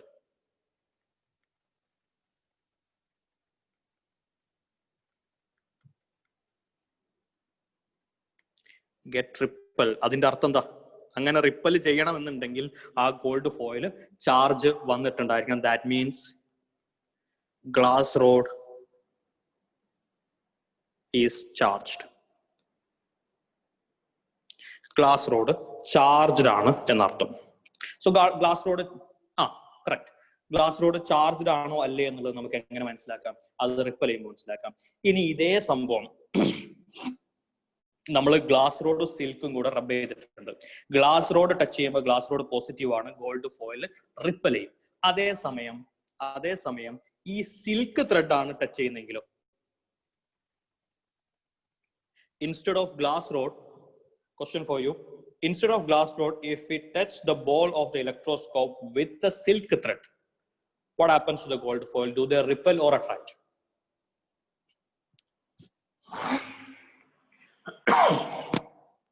Question for you, instead of glass rod ന് പകരം നമ്മൾ ഗോൾഡ് ഫോയിൽ ഇലക്ട്രോസ്കോപ്പിന്റെ ടോപ്പിൽ ടച്ച് ചെയ്യുന്നത് silk thread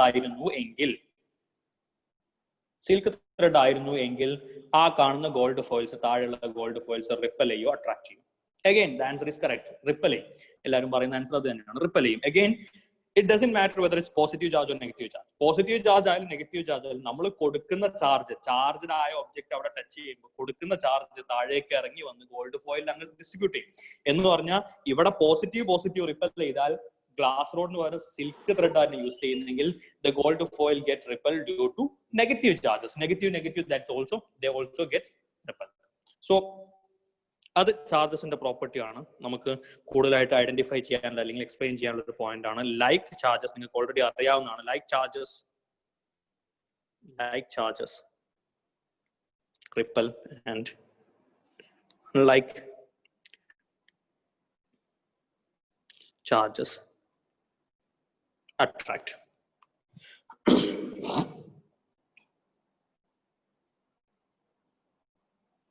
Why gold foil? Gold foil use ചെയ്യുന്നതിന് കൃത്യമായ ഒരു റീസൺ എനിക്ക് അറിഞ്ഞൂടാ, ഞാൻ എവിടെയും വായിച്ചിട്ടില്ല. നമ്മൾ ഗോൾഡ് ഫോയിൽ തന്നെ വേണമെന്നൊന്നുമില്ല. Even you can make a model using aluminium foil. നമ്മൾ ഫുഡൊക്കെ എന്താ പറയാ റോൾ ചെയ്യാൻ യൂസ് ചെയ്യുന്ന പേപ്പർ അലുമിനിയം ഫോയിൽ യൂസ് ചെയ്ത് ഉണ്ടാക്കാൻ വർക്ക് ചെയ്യും. മേ ബി ഭയങ്കര സെൻസിറ്റീവ് ആണ്, കാരണം ഗോൾഡ്, സിൽവർ എന്നൊക്കെ പറയുന്ന elements they are very good conductors of electricity. ഇലക്ട്രിസിറ്റിയുടെ വളരെ നല്ല കണ്ടക്ടേഴ്സ് ആണ്. ആൻഡ് ഗോൾഡ് റിലേറ്റീവ്ലി ഡെൻസിറ്റി കുറഞ്ഞ ഒരു മെറ്റലാണ്. വളരെ കുറവാണെന്നല്ല, റിലേറ്റീവ്ലി ഡെൻസിറ്റി കുറഞ്ഞ മെറ്റലാണ്. അപ്പൊ വളരെ ചെറിയൊരു ചാർജ് ആണെങ്കിൽ പോലും റിപ്പൽഷൻ ഉണ്ടാവും. ഓക്കെ, അല്ലെങ്കിൽ ആ റിപ്പൽഷൻ ഗോൾഡ് ഫോയിൽ റിപ്പൽ ചെയ്യും. ആ റിപ്പൽഷൻ നമുക്ക് കാണാൻ പറ്റും. സോ അതായിരിക്കാം കാരണം. അല്ലാതെ ഒരു സ്പെസിഫൈഡ് ആയിട്ടുള്ള ആൻസർ ഞാൻ എവിടെയും വായിച്ചില്ല എന്തുകൊണ്ട് ഗോൾഡ് ഫോയിൽ യൂസ് ചെയ്യുന്നു എന്നുള്ളത്. So may be that might be the reason. I am not sure. നിങ്ങൾക്ക് ചെക്ക് ചെയ്യാം.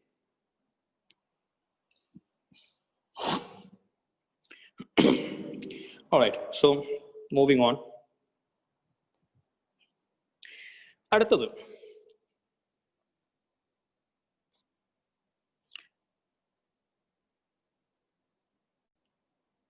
Next point,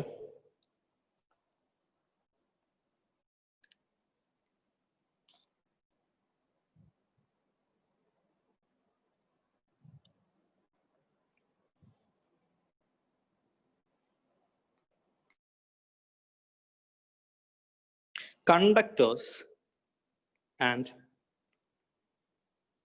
insulators. Conductors and insulators. വളരെ സിമ്പിൾ ആയിട്ട് നമ്മളത് പറഞ്ഞു പോകുന്നു. കണ്ടക്ടേഴ്സ് എന്ന് പറഞ്ഞാൽ, conductors, what is a conductor? Question for you, what is a conductor?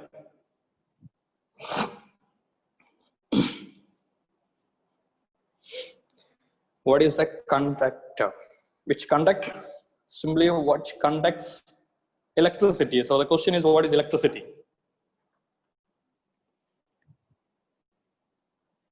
Conduct electricity, allow flow of electrons. Very good. Allow flow of electrons. Yes, flow of electrons. Good. Fine. So conductors എന്ന് പറഞ്ഞാൽ നിങ്ങൾ even current electricity അവിടെ എത്തിയിട്ടില്ലെങ്കിൽ, yes, you will learn that. So conductors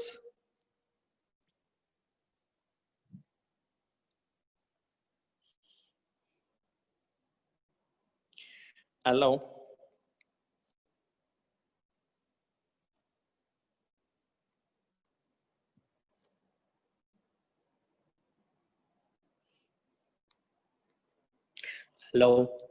free flow of electrons. And what is an insulator? What is an insulator? Simply insulators do not conduct electricity. ഇതില് correct, does not allow. ഇതില് വളരെ common ആയിട്ടുള്ള examples for conductors. Examples for conductors. Examples for conductors. Vembara. Yes, definitely. Metals allande. Copper wire, good. Metals ellam vannu. Metals allande valladu parayada. Para. Good. Graphite. Adana enakku vendiyana answer. Graphite. So eppozhum metals enne aavanavenilla. Graphite is a good example. Non-metal ആയിട്ടുള്ള human body graphite കൂടാണ്ട് water. Okay, water അവിടെ നിൽക്കട്ടെ. I'm gonna write human body.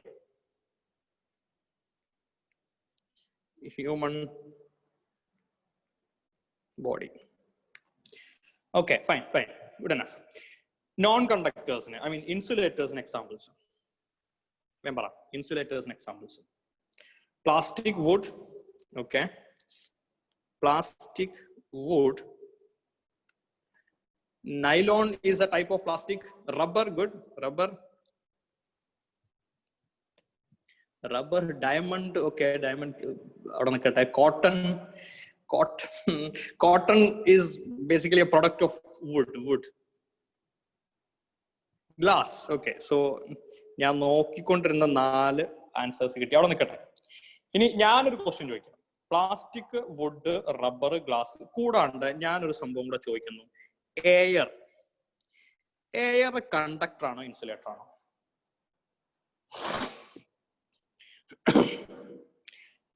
Air is a conductor or insulator? Nevin says air is a conductor. Adi Lakshmi says conductor. Abhi says at high temperature it's a conductor. Asif says insulator. Ebin says conductor. Zenin's conductor. Fida says conductor when a high temperature. Abhiram says high temperature conductor. As Anagha Ramesh says conductor as well as insulator. I don't know what that means. Chodiga says insulator. Under extreme condition, it's a conductor. Aravind says that. Arshak says insulator. Harris says at certain condition what? Conductor or insulator? Aravind says insulator. Depends on which gas. Okay. Air, not gas. Air is a mixture of mostly nitrogen and oxygen. So think about that. Insulator, sometimes conductor and sometimes insulator. Okay, conductor. So, okay, insulator more than a conductor. Okay, you are comparing its insulating power and conducting power. As air is a mixture of gases. Okay, mixture of gases, I know that. Insulator, lighting transfer to earth. Fida Fatima says. Lightning, you mean lightning, okay. At high temperature. Okay. All right. Stop answer. Palarde answer exactly opposite one. Because some says the air is a conductor, some says air is not a conductor, air is an insulator. Some says air conducts at high temperature. At extreme conditions, I don't know what that extreme condition means. Anyway, maybe high temperature, you mean high temperature. So, enter question ഇത്രയേ ഉള്ളൂ. വളരെ simple ആയിട്ട് air conductor ആണോ insulator ആണോ? നിങ്ങൾ answer പറയണ്ട, already നിങ്ങൾ പറഞ്ഞു കഴിഞ്ഞു. We know that air conducts, right? അതിന് എക്സാമ്പിൾ ഞാൻ എയർ തന്നെ പ്രത്യേകം എടുക്കാനുള്ള കാരണം ലൈറ്റ്നിങ്ങിന്റെ കേസിൽ എയർ കണ്ടക്ട് ചെയ്യുന്നത് നിങ്ങൾക്ക് അറിയുന്ന കേസാണ്. Air conducts during lightning. Okay, so അപ്പൊ അടുത്ത ക്വസ്റ്റ്യൻ, അങ്ങനെയാണെങ്കിൽ എയർ കണ്ടക്ടർ ആണോ? അങ്ങനെയാണ് എയർ കണ്ടക്ട് ചെയ്യുന്നു എങ്കിൽ, ഇപ്പൊ നോക്കിയാൽ നിങ്ങളുടെ വീടിന് പുറത്ത് KCBയുടെ ഇലക്ട്രിക് ലൈൻ പാസ് ചെയ്യുന്നുണ്ടോ, 230 വോൾട്ട് അല്ലെങ്കിൽ ഹയർ വോൾട്ടേജ് 11 kV ഒക്കെ ലൈന് പാസ് ചെയ്യുന്നുണ്ടോ? ആ ലൈനും നമ്മുടെ ബോഡിയും തമ്മിൽ ഉള്ള ഗ്യാപ്പിൽ എന്താ ഉള്ളത്? എയർ ആണല്ലോ. അതെ, എയർ ആണ്. അങ്ങനെ ആണെങ്കിൽ ആ എയർ കണ്ടക്ട് ചെയ്യണ്ടേ? അങ്ങനെ എയർ കണ്ടക്ട് ചെയ്യുകയാണെങ്കിൽ വെറുതെ ലൈനിന്റെ അടിയിൽ കൂടെ പോകുമ്പോൾ നമുക്ക് ഷോക്ക് അടിക്കണ്ടേ? അതൊന്നും സംഭവിക്കുന്നില്ലല്ലോ. എന്ന് വെച്ചാൽ എയർ കണ്ടക്ട് ചെയ്യുന്നുണ്ടോ? എയർ കണ്ടക്ട് ചെയ്യുന്നില്ല. സോ എയർ എല്ലായ്പ്പോഴും കണ്ടക്ട് ചെയ്യില്ല. എയർ എപ്പോഴാണ് കണ്ടക്ട് ചെയ്യുക? ഈ എക്സ്ട്രീം കണ്ടീഷൻസ് എന്നുള്ളത് അവിടെ നിർത്തിയിട്ട്, ടെമ്പറേച്ചർ അല്ല, ഭയങ്കരമായിട്ട് ചൂടായി കഴിഞ്ഞാൽ എയറിന്റെ കണ്ടക്ടിവിറ്റിയിൽ മാറ്റങ്ങളൊക്കെ ഉണ്ടാവും. ബട്ട് ടെമ്പറേച്ചർ അല്ല അതിന്റെ ഒരു മേജർ റീസൺ. ഓക്കെ, അപ്പൊ എന്റെ ക്വസ്റ്റ്യൻ ഒന്നും കൂടെ ഞാൻ ചോദിക്കുന്നു. ഈ എക്സ്ട്രീം കണ്ടീഷൻസ് എന്നുള്ളതൊക്കെ വിട്ടിട്ട്, എക്സ്ട്രീം കണ്ടീഷൻസ്, ഹൈ ടെമ്പറേച്ചർ, അതെല്ലാം വിട്ടിട്ട് വളരെ ionisation, yes that's a possibility, ionisation possibility ആണ് high temperature. Basically lighting don't the wire have a coating of insulating? No Sandra, സാധാരണ നമ്മുടെ പോസ്റ്റിൽ കൂടെ പോകുന്ന ലൈനിന് ഇൻസുലേറ്റിംഗ് ഒന്നുമില്ല. അത് പോയി പിടിച്ചാൽ ഷോക്ക് അടിക്കും. പിടിച്ചാൽ ഷോക്ക് അടിക്കും കേട്ടോ. സാധാരണ നമ്മൾ വീട്ടിൽ യൂസ് ചെയ്യുന്ന വയറിങ് യൂസ് ചെയ്യുന്നതിന് എന്തുണ്ട്? ഇൻസുലേഷൻ കോട്ടിംഗ് ഉണ്ട്. സാധാരണ നമ്മുടെ പോസ്റ്റിലൂടെ പോകുന്ന അലുമിനിയം ലൈനിന് സാധാരണ നിന്റെ വീടിന്റെ യൂഷ്വലി ഉണ്ടാവാറില്ല. ചില സ്ഥലങ്ങളിൽ കോട്ടിങ് കാണാറുണ്ട്. ഭയങ്കര ക്രൗഡഡ് ആയിട്ടുള്ള റീജിയൻ ആണെങ്കിൽ ചിലപ്പോൾ കോട്ടിംഗ് ഉണ്ടാവും. പക്ഷെ എല്ലായിടത്തും വളരെ അപൂർവമായിട്ട് കോട്ടിംഗ് ഉണ്ടാവാറുള്ളൂ. സോ എനിവേ, ഞാൻ ഉദ്ദേശിക്കുന്നത്, Asif says high voltage. Okay, Abram says IB 1 billion volt അല്ലേ ലൈറ്റ്നിങ്. സോ അത്രയൊക്കെ ഉണ്ടെങ്കിൽ മാത്രമേ കണ്ടക്ടിങ് ആവുമായിരിക്കുള്ളൂ. Okay, fine. സോ അത് മതി. High PD, high potential difference, fine. Question is again, air conductor ആണോ ഇൻസുലേറ്റർ ആണോ? ഇത്രയൊക്കെ നമ്മളിപ്പോ ഡിസ്കസ് ചെയ്തതിന്റെ അടിസ്ഥാനത്തിൽ air is a conductor or insulator? Aravind, again don't put conditions ഒന്നും വേണ്ട. Semiconductor, okay, fine. Both, fine, മതി. Poor conductor, okay, poor conductor, fine. മതി ആൻസേഴ്സ് മതി. യെസ്, യാ, ബോത്ത്. ഓക്കെ, മതി ആൻസേഴ്സ് മതി. ഞാനിപ്പോ നിങ്ങൾ പറഞ്ഞ മണ്ടത്തരങ്ങൾ എക്സ്പ്ലെയിൻ ചെയ്തുതരാം. ഓക്കെ, സെമി കണ്ടക്ടർ,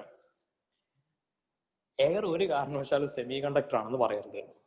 ഓക്കെ, അതൊരു വലിയ മണ്ടത്തരാണ്. നിങ്ങൾ ഇൻസുലേറ്റർ കണ്ടക്ടർ എന്ന് പറഞ്ഞാലും കുഴപ്പമില്ല, സെമി കണ്ടക്ടർ എന്നാണ് ഒരിക്കലും പറയുന്നത്. സെമി കണ്ടക്ടർ എന്ന് പറഞ്ഞാൽ കുറച്ച് സമയം കണ്ടക്ട് ചെയ്യും, പിന്നെ കണ്ടക്ട് ചെയ്യാതിരിക്കും. അങ്ങനെയുള്ള സാധനം അല്ല സെമി കണ്ടക്ടർ. സെമി കണ്ടക്ടർ എന്താണെന്ന് വളരെ ഡീറ്റെയിൽ ആയിട്ട് നിങ്ങൾ പഠിക്കും. സോ അതുകൊണ്ട് സെമി കണ്ടക്ടർ എന്ന് പറയരുത്. പിന്നെ both material can be both conductor and insulator, അങ്ങനെ ഒരു ഐഡിയ ഒന്നുമില്ല. ഇവിടുത്തെ പ്രശ്നം, ആൻസർ അഖിൽ പറഞ്ഞുള്ള answer poor conductor. So fine, എന്താ ഈ പുവർ കണ്ടക്ടർ എന്നുള്ളത് അവിടെ നിൽക്കട്ടെ.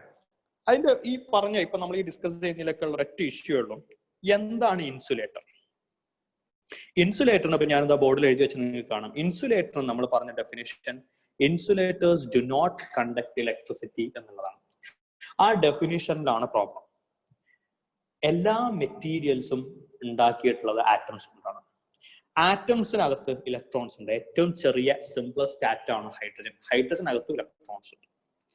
ആ ഇലക്ട്രോൺസിന് സഫിഷ്യന്റ് ആയിട്ടുള്ള ഒരു വോൾട്ടേജ് കൊടുത്താൽ അത് കണ്ടക്ട് ചെയ്യും. അത് ഏത് മെറ്റീരിയൽ ആണെങ്കിലും ശരി, സഫിഷ്യന്റ്ലി ഹൈ വോൾട്ടേജ് കൊടുത്താൽ എല്ലാ മെറ്റീരിയൽസും കണ്ടക്ട് ചെയ്യും. ഞാൻ പറയുന്ന സ്റ്റേറ്റ്മെന്റ് കൃത്യമായിട്ട് ശ്രദ്ധിക്കുക. All materials do conduct given that sufficient voltage is applied. അതിൽ ചില മെറ്റീരിയൽസിന് വളരെ ചെറിയ വോൾട്ടേജ് കൊടുത്താൽ കണ്ടക്ട് ചെയ്യും. ഫോർ എക്സാമ്പിൾ, ഒരു 1.5 വോൾട്ട് ബാറ്ററി നിങ്ങൾ ഒരു കോപ്പർ വയർ വെച്ച് പോസിറ്റീവ് നെഗറ്റീവ് കൂടെ കണക്ട് ചെയ്ത് നോക്കും. 1.5 വോൾട്ട് ബാറ്ററി. ആ ബാറ്ററിയിൽ നിന്ന് കറണ്ട് ഫ്ലോ ചെയ്യുന്ന കാരണം ആ കോപ്പർ വയർ ഹീറ്റ് ആവും, നമുക്ക് പിടിച്ചു നിൽക്കാൻ കഴിയില്ല.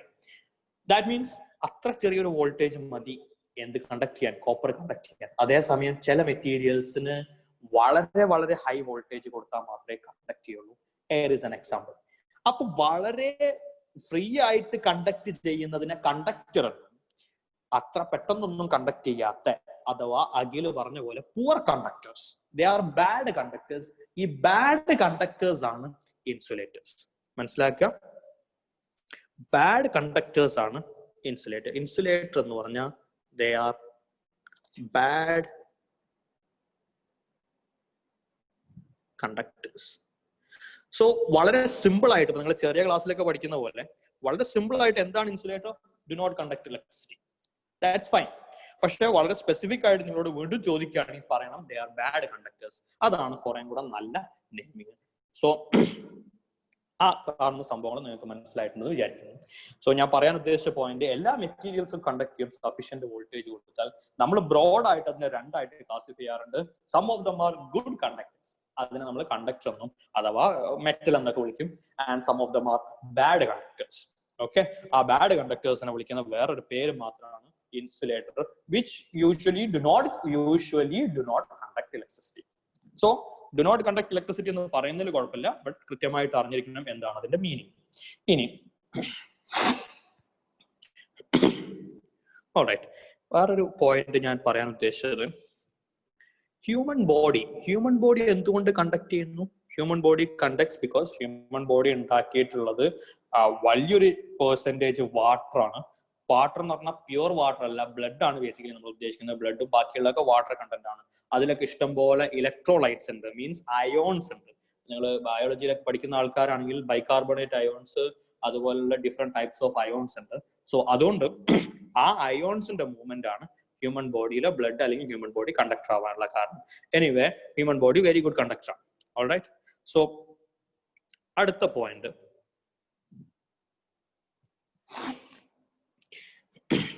നമ്മൾ ഓൾറെഡി പറഞ്ഞു കഴിഞ്ഞൊരു പോയിന്റ് ആണ് ചാർജിങ്. അതായത് എങ്ങനെ നമുക്ക് ഒരു ഗ്ലാസ് റോഡിനെ ചാർജ്ഡ് ആക്കാം.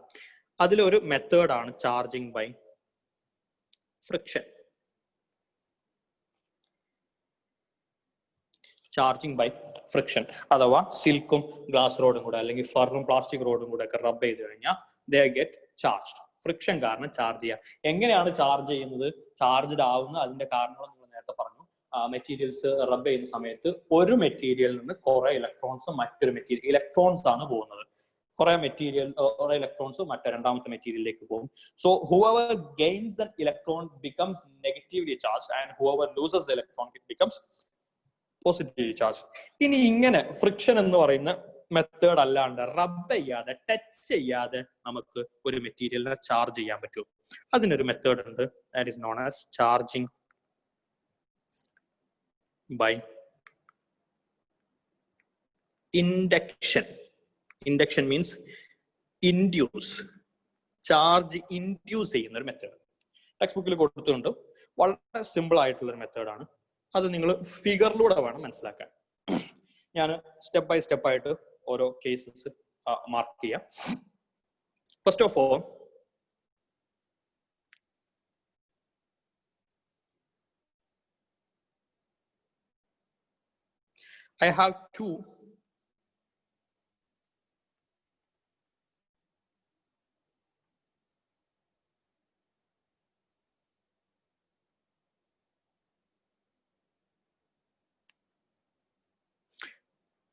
I have two metal balls.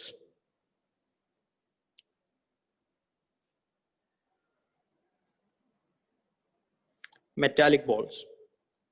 എല്ലാവർക്കും ഫിഗർ കാണാമെന്ന് വിചാരിക്കുന്നു. ഫിഗർ കാണാവോടാ? വൃത്തിയായിട്ട് കാണുന്നുണ്ടോ?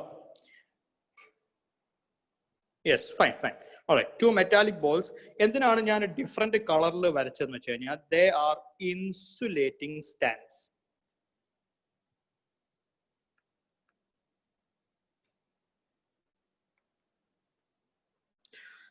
ഇൻസുലേറ്റ് ആയിട്ടുള്ള സ്റ്റാൻഡ്. ഈ ഒരു അറേഞ്ച്മെന്റിന്റെ അടുത്തേക്ക് മെറ്റാലിക് ബോൾസ് ആണ്. Metallic balls mean they are conductors. ഈ ഒരു അറേഞ്ച്മെന്റിലേക്ക്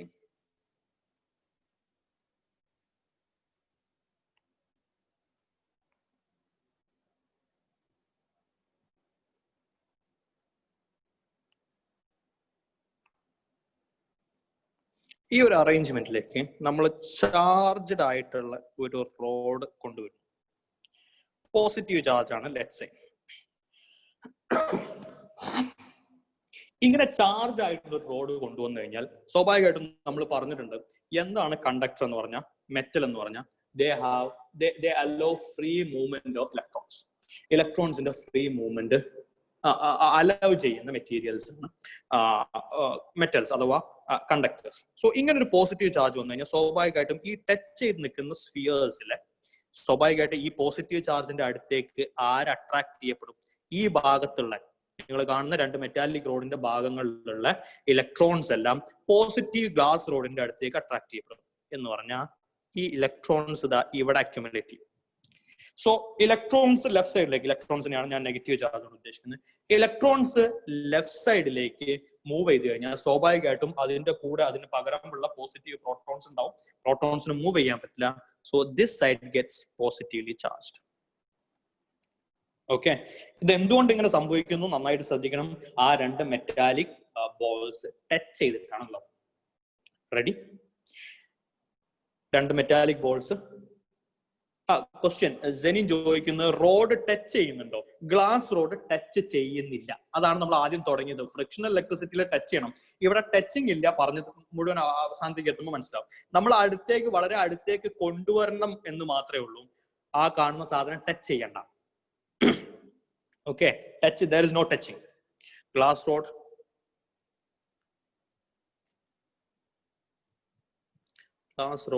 do not touch the balls. Glass rod touch ചെയ്യുന്നില്ല. വളരെ അടുത്ത് കൊണ്ടുവന്നാൽ തന്നെ ഈ കാണുന്ന സാധനത്തിന്റെ അട്രാക്ഷൻ കാരണം നെഗറ്റീവ് ചാർജസ് ഗ്ലാസ് റോഡിന്റെ അടുത്തേക്കും പോസിറ്റീവ് ചാർജസ് ഗ്ലാസ് റോഡിന്റെ അകലേക്ക്. നമുക്ക് രണ്ട് രീതിയിൽ പറയാം. ഈ കാണുന്ന പോസിറ്റീവ് ചാർജസിന്റെ റിപ്പൽഷൻ കാരണമാണ്, ഗ്ലാസ് റോഡിന്റെ പോസിറ്റീവ് ചാർജിന്റെ റിപ്പൽഷൻ കാരണമാണ് മെറ്റാലിക് ബോളിൽ ഉള്ള പോസിറ്റീവ് ചാർജസ് റൈറ്റിലേക്ക് പോയതെന്നോ അവിടുന്ന് അട്രാക്ഷൻ കാരണം ഇലക്ട്രോൺസ് ഇങ്ങോട്ട് വന്നെന്ന് പറയാം. ഇനി നമ്മൾ ചെയ്യുന്ന പരിപാടി നന്നായിട്ട് ശ്രദ്ധിക്കണേ. ഗ്ലാസ് റോഡ് ഇവിടെ തന്നെയുണ്ട്. ഗ്ലാസ് റോഡ് ഇവിടെ തന്നെയുണ്ട്.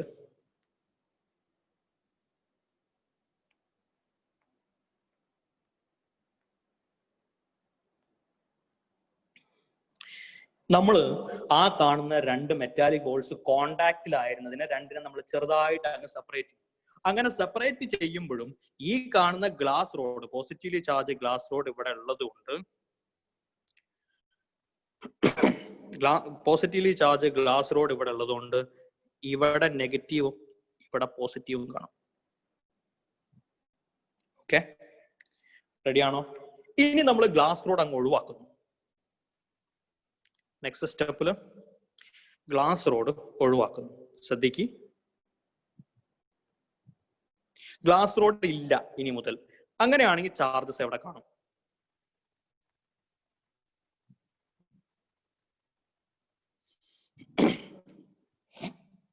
ഗ്ലാസ് റോഡ് നമ്മൾ ഒഴിവാക്കി.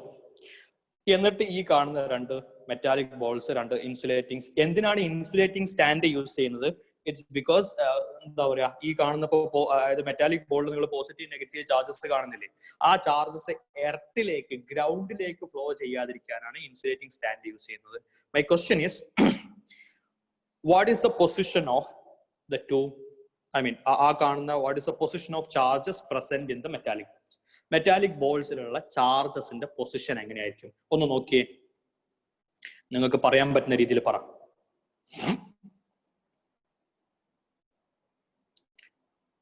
Asif says towards each other. Okay, തൊട്ട് മുകളിലുള്ള ഫിഗറിലുള്ള അതുപോലെ തന്നെ ആയിരിക്കും. ഗ്ലാസ് റോഡ് ഒഴിവാക്കി എന്നല്ലാതെ വേറെ ചേഞ്ചസ് ഉണ്ടാവോ? ഇല്ലേ? ഗ്ലാസ് റോഡ് നമ്മൾ ഒഴിവാക്കുന്നതോട് വേറെ ആൻസേഴ്സ് ഒന്നും കാണുന്നില്ല. ഗ്ലാസ് റോഡ് നമ്മൾ ഒഴിവാക്കുന്നതോടുകൂടി equally distributed, Zenin says evenly spread. Okay, Sandra says yes. I don't know what yes towards what. Okay, അവിടെ നിൽക്കട്ടെ.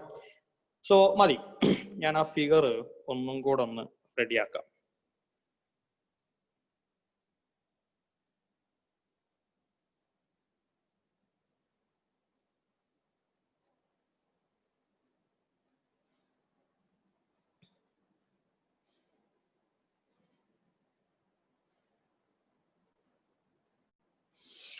ആ കാണുന്ന രണ്ടും neutral, become neutral, equally spread. Okay, ശ്രദ്ധിക്ക് നമ്മള് ആ തൊട്ട് ഇപ്പൊ നിങ്ങൾക്ക് സ്ക്രീനിൽ യൂണിഫോംലി ഡിസ്ട്രിബ്യൂട്ടഡ് അവിടെ നിൽക്കട്ടെ, equally spread, become neutral. Okay, ഒരു മിനിറ്റ് ഞാൻ ആൻസർ പറയാം. ആ ഗ്ലാസ് റോഡ് തൊട്ടും ഇപ്പൊ നിങ്ങൾ ആ ബോർഡിൽ കാണുന്നില്ല, മുകളിലെ ഫിഗർ നോക്കിക്കഴിഞ്ഞാൽ മനസ്സിലാവും. ഗ്ലാസ് റോഡ് അവിടെ തന്നെ നിർത്തിയിട്ടാണ് നമ്മൾ രണ്ട് മെറ്റാലിക് ബോൾസിനെ രണ്ട് വഴിയിലേക്ക് രണ്ടായിട്ട് അല്ലെങ്കിൽ അത് തമ്മിലുള്ള കോണ്ടാക്ട് ഒഴിവാക്കുന്നത്. അങ്ങനെ കോണ്ടാക്ട് ഒഴിവാക്കുമ്പോൾ obviously first metallic ball negatively ചാർജും സെക്കൻഡ് മെറ്റാലിക് ബോൾ പോസിറ്റീവ്ലി ചാർജുമാണ്. ആ ചാർജ്ഡ് ആയി നിൽക്കുന്ന കണ്ടീഷനിൽ ഗ്ലാസ് റോഡ് നമ്മൾ ഒഴിവാക്കി കഴിഞ്ഞാൽ ശ്രദ്ധിക്കുക, അതിന്റെ ഫിഗർ ഇങ്ങനെ വരും. ആ നെഗറ്റീവ് ചാർജസിന് തിരിച്ചു പോവാൻ ആഗ്രഹം ഉണ്ടാവും, പക്ഷെ പോകാൻ പറ്റില്ല. പോസിറ്റീവ് ചാർജസിനും ന്യൂട്രൽ ആവാൻ ആഗ്രഹം ഉണ്ടാവും, പക്ഷെ പോകാൻ പറ്റില്ല, because there is no contact. അപ്പൊ എന്ത് സംഭവിക്കും? ഈ കാണുന്ന പോസിറ്റീവ് നെഗറ്റീവ് അട്രാക്ട് ചെയ്യും. അപ്പൊ നേരത്തെ ആസിഫ് ആരുടെയൊക്കെ ആൻസർ പറഞ്ഞ പോലെ ദേ അറേഞ്ച് ടുവേർഡ്സ് ഈച്ച് അതർ. ആ കാണുന്ന പോസിറ്റീവ് നെഗറ്റീവ് തമ്മിൽ അട്രാക്ഷൻ കാണും. ഒരു സ്റ്റെപ്പും കൂടെ ഇതിൽ ബാക്കിയുണ്ട്. ബാക്കി പറയുന്ന ആളുകൾക്ക് അവർ ഉദ്ദേശിക്കുന്ന ഫിഗർ ഇതാണെന്ന് വിചാരിക്കുന്നു. ശ്രദ്ധിക്ക്, നമ്മള് ആ കാണുന്ന മെറ്റാലിക് ബോൾ ഒരുപാട് ഡിസ്റ്റൻസിലേക്ക് കൊണ്ടുപോയി കഴിഞ്ഞാൽ അപ്പം നമുക്ക് പറയാം ചാർജസ് എങ്ങനെ ഡിസ്ട്രിബ്യൂട്ട് ചെയ്യും. ഈ കാണുന്ന പോസിറ്റീവ് നെഗറ്റീവ് രണ്ട് മെറ്റാലിക് ബോൾസ് ഒരുപാട് ഡിസ്റ്റൻസ് ആയി കഴിഞ്ഞാൽ അത് തമ്മിൽ ഇന്ററാക്ഷൻ ഒന്നും ഉണ്ടാവില്ല. So then you can say then negative charges are uniformly distributed and the positive charges R uniformly distributed. So തൊട്ട് മുകളിലത്തെ സ്റ്റെപ്പും താഴത്തെ സ്റ്റെപ്പും ഇപ്പൊ നിങ്ങൾ ബോർഡിൽ കാണുന്ന രണ്ട് സ്റ്റെപ്സ് തമ്മിലുള്ള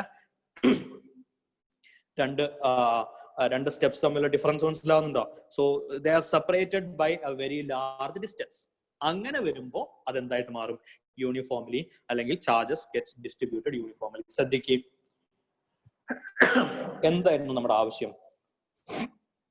V wanted to charge a material without touching it. ആ ഒബ്ജക്റ്റിനെ ടച്ച് ചെയ്യാതെ നമുക്ക് എന്ത് ചെയ്യണം? ചാർജ് ചെയ്യണം. അതിനുള്ള മെത്തേഡാണ് ഇപ്പൊ കാണിച്ചത്. നമ്മൾ ഇവിടെ എവിടെയും മെറ്റാലിക് റോഡ് അല്ലെങ്കിൽ ഗ്ലാസ് റോഡ്, ചാർജ്ഡ് ആയിട്ടുള്ള റോഡ് യൂസ് ചെയ്ത് ടച്ച് ചെയ്യുന്നുണ്ടായിരുന്നില്ല. റെഡിയാണോ?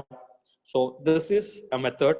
This is the method known as charging by induction. Okay, figure clear ആണെന്ന് വിചാരിക്കുന്നു. സോ അതിന്റെ സ്റ്റെപ്സ് ഒന്നുകൂടെ നോക്കിയേ. സ്റ്റെപ്സ് ഒന്നുകൂടെ.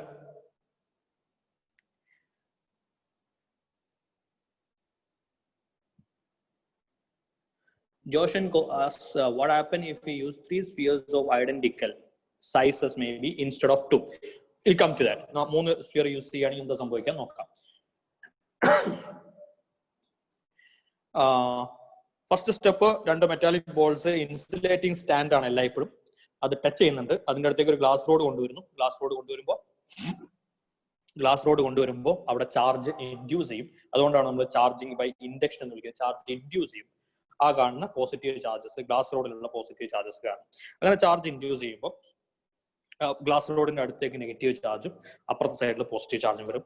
അങ്ങനെ രണ്ട് വഴിക്കായി കഴിഞ്ഞാൽ അപ്പം പിടിച്ച് നമ്മൾ രണ്ട് മെറ്റാലിക് ബോൾഡ് രണ്ടാക്കി ആ കോണ്ടാക്ട് അങ്ങ് ഒഴിവാക്കും. അങ്ങനെ ഒഴിവാക്കി കഴിഞ്ഞാൽ പിന്നെ ഒബ്വിയസ്ലി ചാർജസിന് അങ്ങോട്ടും ഇങ്ങോട്ടും പഴയ ലെവലിലേക്ക് തിരിച്ച് രക്ഷപ്പെടാൻ പറ്റില്ല. അപ്പൊ നമ്മൾ ഗ്ലാസ് റോഡ് ഒഴിവാക്കും. അപ്പൊ അവർ രണ്ടുപേരും അങ്ങോട്ടും ഇങ്ങോട്ടും അട്രാക്ട് ചെയ്യുന്ന രീതിയിൽ നിൽക്കും. അത് കഴിഞ്ഞ് നമ്മൾ രണ്ട് വഴിക്ക് സെപ്പറേറ്റ് ചെയ്ത് കഴിഞ്ഞാൽ the charges will be distributed uniformly.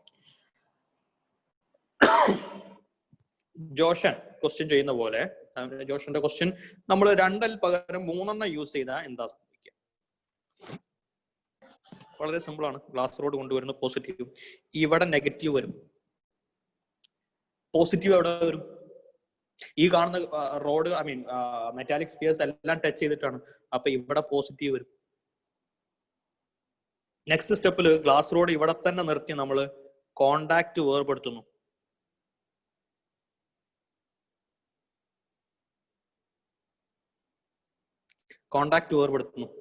അടുത്ത സ്റ്റെപ്പിൽ നമ്മൾ ഗ്ലാസ് റോഡ് ഒഴിവാക്കുന്നു.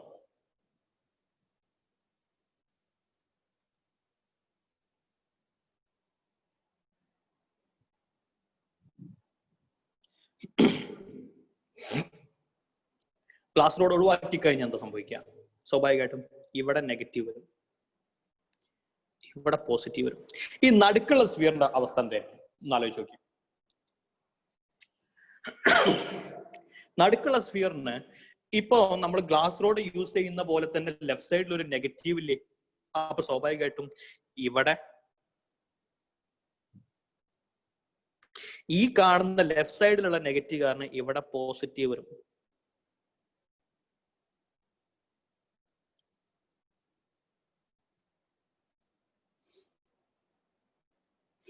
ഇവിടെ ഈക്വൽ എമൗണ്ട് നെഗറ്റീവ് വരും. ഇനി നമ്മൾ ഇതിനെ മൂന്നിനെയും ഡിസ്റ്റൻസിലേക്ക് മാറ്റുകയാണെങ്കിൽ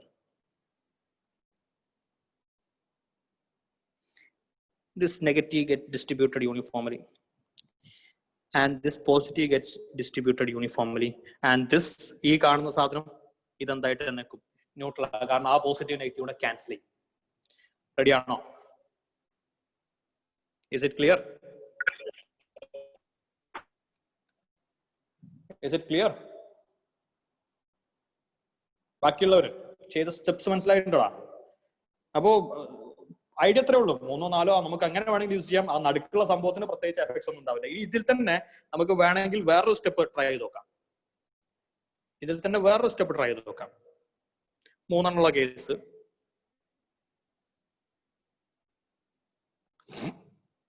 ഗ്ലാസ് റോഡ് കൊണ്ടുവരുന്നു. ഇവിടെ നെഗറ്റീവ് ആവും, ഇവിടെ പോസിറ്റീവ് ആവും.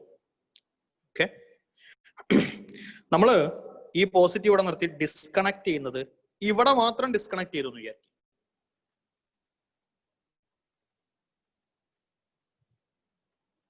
ഇവിടെ മാത്രം ഡിസ്കണക്ട് ചെയ്താൽ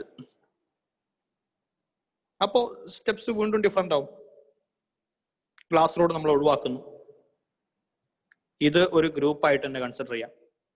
അങ്ങനെ വന്നു കഴിഞ്ഞാൽ ഇവിടെ നെഗറ്റീവ് ഇവിടെ പോസിറ്റീവും വരും. ഓക്കെ, ഇനി നമ്മൾ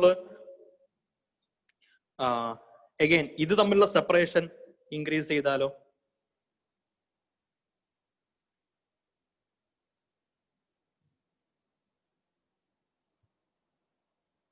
മനസ്സിലാവുന്നുണ്ടോ?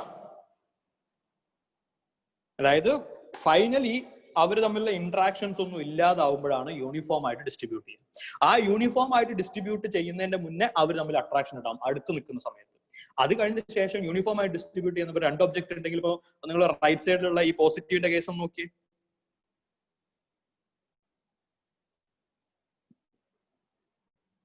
ഈ കേസ് ഒന്ന് നോക്കിയേ.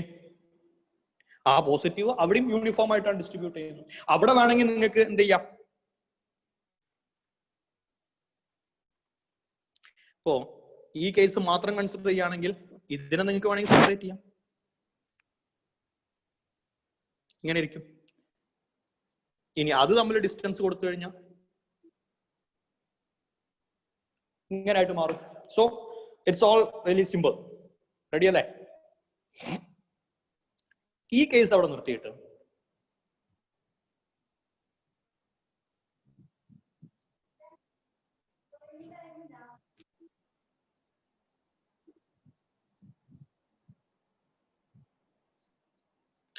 charging by induction, Sarang asked, won't they ripple automatically? Okay, so yes, അതായത് സാറിന്റെ ക്വസ്റ്റ്യൻ ഐ തിങ്ക് ഈ ഒരു പോയിന്റ് ആണെന്ന് തോന്നുന്നു. അതായത് ഇപ്പോ ഓൾറെഡി ഇപ്പോ 2 ചാർജസ് ഉണ്ടല്ലോ, അത് ഓട്ടോമാറ്റിക് ആയിട്ട് റിപ്പൽ ചെയ്ത്, അതായത് അവസാനത്തെ കേസ് ആണെന്ന് വിചാരിക്കുന്നു ഞാൻ. ആ ഗ്രീൻ കൊണ്ട് റൗണ്ട് ചെയ്ത കേസ് ആണോ? അതാണോ ഉദ്ദേശിക്കുന്നത് സാറേ? ഗ്രീൻ കൊണ്ട് റൗണ്ട് ചെയ്ത കേസ് ഓട്ടോമാറ്റിക് ആയിട്ട് റിപ്പൽ ചെയ്യില്ലെന്നാണോ ഉദ്ദേശിക്കുന്നത്? Yes, fine. So obviously automatic ആയിട്ട് റിപ്പൽഷൻ ഉണ്ടാവും. ഇത് നമ്മൾ ഒരു കാര്യം നിങ്ങൾ ശ്രദ്ധിക്കും, ഇവിടെ നമ്മൾ ഇലക്ട്രോസ്റ്റാറ്റിക് ഫോഴ്സ് കൺസിഡർ ചെയ്യുന്നത് ചാർജ് അങ്ങോട്ടും ഇങ്ങോട്ടും പോകുന്നു. അതായത് ഇപ്പൊ 2 മെറ്റാലിക് ബോളിൽ വളരെ ചെറിയ എമൗണ്ട് ചാർജേ കാണും. അതായത് ചാർജിങ് ബൈ ഇൻഡക്ഷൻ ആണെങ്കിലും ഇപ്പൊ സ്റ്റാറ്റിക് ഇലക്ട്രിസിറ്റി ഒക്കെ ആണെങ്കിൽ, അതായത് ഇപ്പൊ നോക്കിയേ, ഞാനൊരു കേസ് പറയാം. അതായത് ഇപ്പൊ നമ്മുടെ ഗ്ലാസ് റോഡും സിൽക്കും, സിൽക്കും റബ്ബ് ചെയ്ത് കഴിഞ്ഞാൽ ഗ്ലാസ് റോഡ് പോസിറ്റീവ് ആവും, സിൽക്ക് നെഗറ്റീവ് ആവും. ആ ഗ്ലാസ് റോഡ് സിൽക്കും നമുക്ക് അകലെ പിടിച്ചു കഴിഞ്ഞാൽ അത് തമ്മിൽ അട്രാക്ഷൻ ഉണ്ടാവും. അകലെയാണെന്നുണ്ടെങ്കിൽ വളരെ അല്ലെങ്കിൽ അട്രാക്ഷൻ ഇല്ല എന്ന് തന്നെ പറയാം. അത് അടുത്തേക്ക് കൊണ്ടുവന്നു കഴിഞ്ഞാൽ അട്രാക്ഷൻ ഉണ്ടാവും. ആ അട്രാക്ഷൻ കാരണം നമ്മളിപ്പോ അതായത് അതിനെ മുട്ടിക്കൂല, രണ്ടും കൂടെ അങ്ങോട്ടും ഇങ്ങോട്ടും തൊടാൻ സമ്മതിക്കൂല എന്ന് പറഞ്ഞ് നമ്മൾ പിടിച്ചോണ്ടിരുന്നാൽ അത് നമ്മൾ മുട്ടുവോ? ഇല്ല. ബിക്കോസ് നമ്മൾ അതിന്റെ അവിടെ ഫിക്സ് ചെയ്യാൻ കൊടുക്കുന്ന ഫോഴ്സ് ആയിട്ട് കമ്പയർ ചെയ്യുമ്പോൾ ആ ഇലക്ട്രോസ്റ്റാറ്റിക് ഫോഴ്സ് വളരെ ചെറുതാണ്. അപ്പൊ നമ്മളിപ്പോ രണ്ട് മാഗ്നറ്റ്സ് അട്രാക്ട് ചെയ്യുന്ന രണ്ട് മാഗ്നറ്റ്സ് വേറെ വേറെ, അതായത് നമ്മളിങ്ങനെ പിടിച്ച് നിർത്തി കഴിഞ്ഞാൽ വളരെ ചെറിയ മാഗ്നറ്റ്സ് ആണെന്നുണ്ടെങ്കിൽ അത് രണ്ടും കൂടെ അട്രാക്ഷൻ ഉണ്ടാവും, കറക്റ്റ് ആണ്.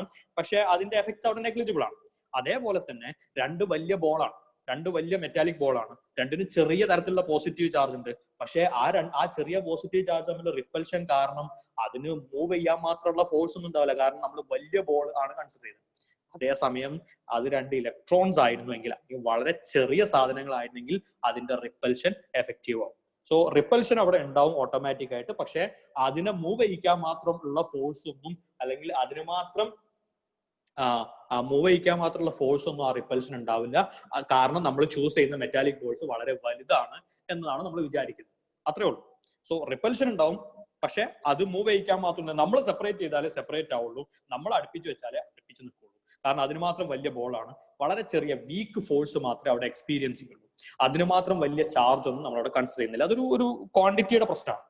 ഓക്കെ, ക്വാണ്ടിറ്റേറ്റീവ് ആയിട്ട് അത്ര വലിയ ഫോഴ്സ് ഉണ്ടാവില്ല, റിപ്പൽഷൻ ഉണ്ടാവും ഒബിയസ്ലി. അതുകൊണ്ടാണ് ആ റിപ്പൽഷൻ ഉള്ളത് കൊണ്ടാണ് നോക്കിയേ, അതായത് ആ ഗ്രീൻ റൗണ്ടിന്റെ തൊട്ട് മുകളിലെ സ്റ്റെപ്പില് പോസിറ്റീവ് ചാർജസ് രണ്ടും അടുത്തടുത്ത് ലെഫ്റ്റ് സൈഡിലായിരുന്നല്ലോ ആയിരുന്നു. എന്നിട്ട് ആ ഗ്രീൻ റൗണ്ടിലേക്ക് വന്നപ്പോ, അതായത്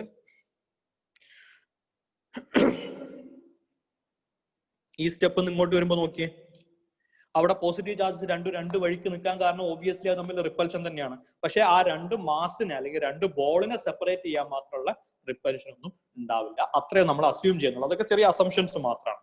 ക്ലിയർ ആണോ? ക്ലിയർ ആണോ? ഓക്കെ, അത് ചെറിയ അസംഷൻസ് മാത്രമാണ്. അതിന് മാത്രം വലിയ ഫോഴ്സ് ഒന്നും നമ്മളവിടെ കൺസിഡർ ചെയ്യുന്നില്ല. Clear? Fine. Clear fine. Alright. So വളരെ സ്ലോ ആയിട്ടാണ് ക്ലാസ് മൂവ് ചെയ്യുന്നത്. ഒന്നാമത് എനിക്ക് ഇങ്ങനെ ഒരു ലൈവ് ക്ലാസ് എടുത്ത് പരിചയമൊന്നുമില്ല. ബോർഡൊക്കെ ഉണ്ടെങ്കിൽ ഒരു വൃത്തി കിട്ടുള്ളൂ. Anyway, moving on. Charging by ഇൻഡക്ഷനിൽ ഒരു ടൈപ്പും കൂടെ ഉണ്ട്, ശ്രദ്ധിക്ക്. ഇതേ സ്റ്റെപ്സ് തന്നെയാണ് നമ്മൾ ഫോളോ ചെയ്യുന്നത്. മെറ്റാലിക്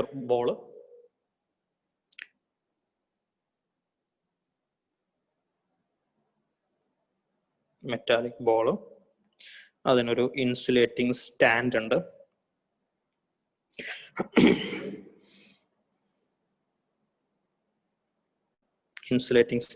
മെറ്റാലിക് ബോളിന്റെ അടുത്തേക്ക് നമ്മൾ ഗ്ലാസ് റോഡ് കൊണ്ടുവരുന്നു. നേരത്തെ കേസിൽ 2 ഉണ്ടായിരുന്നു, ഇവിടെ 1 ഉള്ളൂ. അങ്ങനെ വരുമ്പോൾ എന്താ സംഭവിക്കുക? അവിടെയും ചാർജസ് എന്ത് ചെയ്യും? ഇൻഡ്യൂസ് ചെയ്യും. ഈ പോസിറ്റീവിന്റെ അടുത്ത് നെഗറ്റീവ് ഇൻഡ്യൂസ് ചെയ്യും, ഇവിടെ പോസിറ്റീവ് ഇൻഡ്യൂസ് ചെയ്യും. അടുത്ത സ്റ്റെപ്പിൽ നമ്മൾ ചെയ്യുന്നത്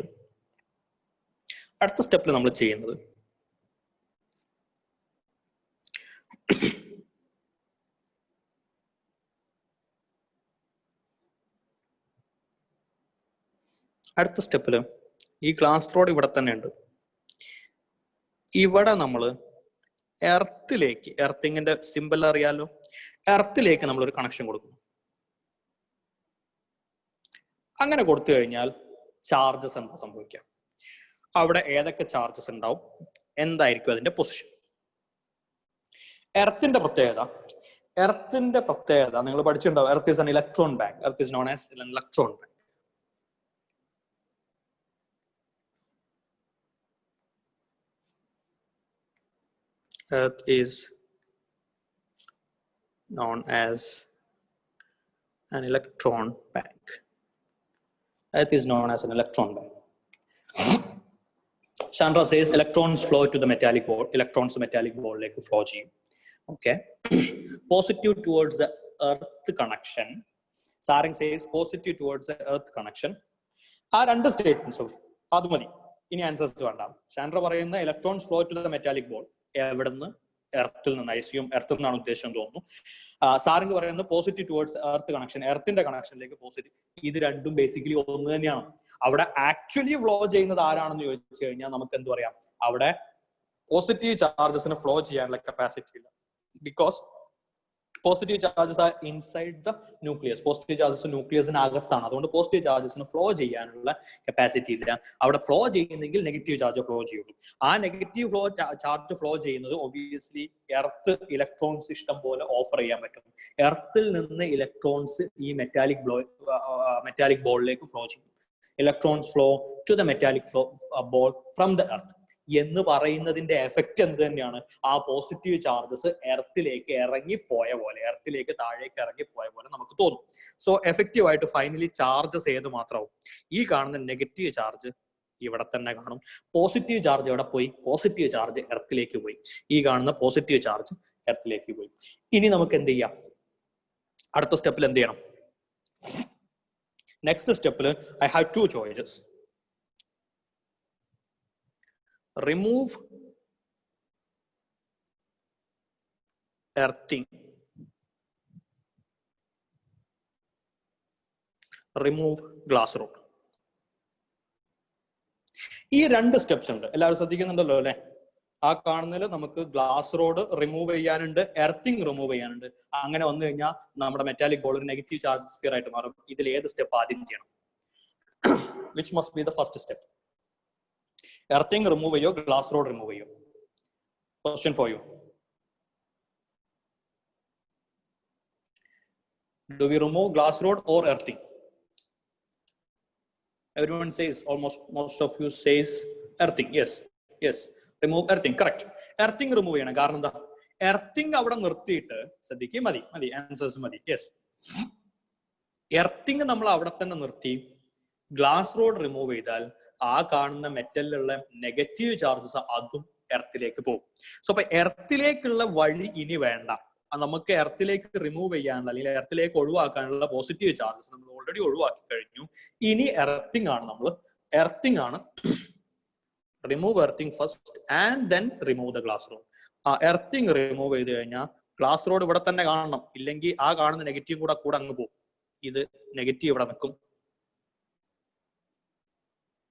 നമ്മൾ earthing. Fida asks, why does to go back to earth? Okay, why does it go back to earth? Question. എന്തുകൊണ്ട് എർത്തിങ് ഒഴിവാക്കി കഴിഞ്ഞാൽ, ഇപ്പൊ നോക്കിയേ, ഈ സ്റ്റെപ്പിന് പകരം ഇപ്പൊ ഞാനിപ്പോ വരച്ചിട്ടുള്ള ഫിഗർ ആണ് നമ്മൾ അവിടെ ആക്ച്വലി വേണ്ടത്. ആ സ്റ്റെപ്പിന് പകരം എർത്തിങ് ഗ്ലാസ് റോഡ് ആണ് ഒഴിവാക്കുന്നെങ്കിൽ എന്താ സംഭവിക്കുക? നോക്കിയേ, ഇവിടെ നെഗറ്റീവ് ഉണ്ട്.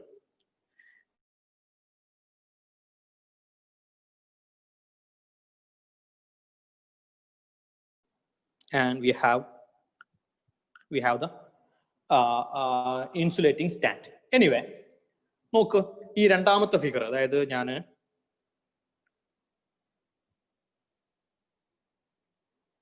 ബ്ലൂ ഷെയ്ഡില് സ്ക്വയറിനെ റെക്ടാങ്കിൾ അകത്താക്കിയുള്ള ഫിഗർ ഒന്ന് നോക്കി. അതിലുള്ള നെഗറ്റീവ് ചാർജസ് അവിടെ തന്നെ ഇരിക്കും? ഇല്ല, ഒബ്വിയസ്ലി ഇല്ല. കാരണം എന്താ? എക്സസ് ചാർജ് വന്നു കഴിഞ്ഞാൽ സ്വാഭാവികമായിട്ടും ആ ചാർജസിന് ബോൾ ന്യൂട്രൽ ആവും. Correct. Zen says ball neutral ആവും. ആ ന്യൂട്രൽ ആവാനുള്ള കാരണം എന്ന് പറയുന്നത് വളരെ സിമ്പിൾ ആണ്. ഈ കാണുന്ന നെഗറ്റീവ് ചാർജസ്, എക്സസ് ആയിട്ടുള്ള ചാർജ് അവിടെ അങ്ങനെ ഇരിക്കില്ല. ആ ചാർജിന് ഫ്ലോ ചെയ്യാൻ ഒരു സ്ഥലം കിട്ടിക്കഴിഞ്ഞാൽ, ഫ്ലോ ചെയ്യാനുള്ള സ്ഥലമാണ്. അതായത് വളരെ സിമ്പിൾ ആണ്.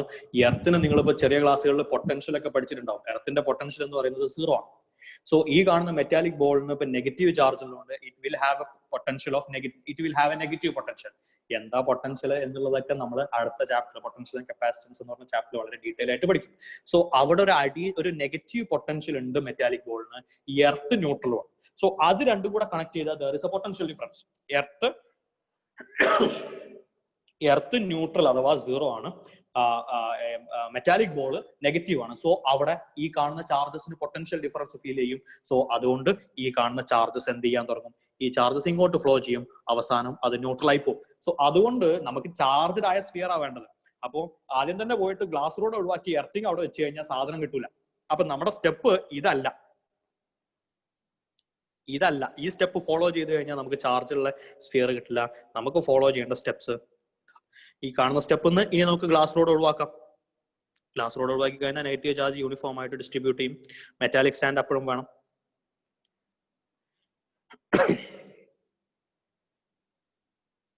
ഓക്കെ, സോ ഈ കേസിൽ നമ്മൾ 2 സ്ഫിയർ യൂസ് ചെയ്തില്ല, പകരം ഒരു സിംഗിൾ സ്ഫിയർ ആൻഡ് എർത്തിങ് എന്ന് പറയുന്ന മെത്തേഡാണ് ചൂസ് ചെയ്തിട്ടുള്ളത്.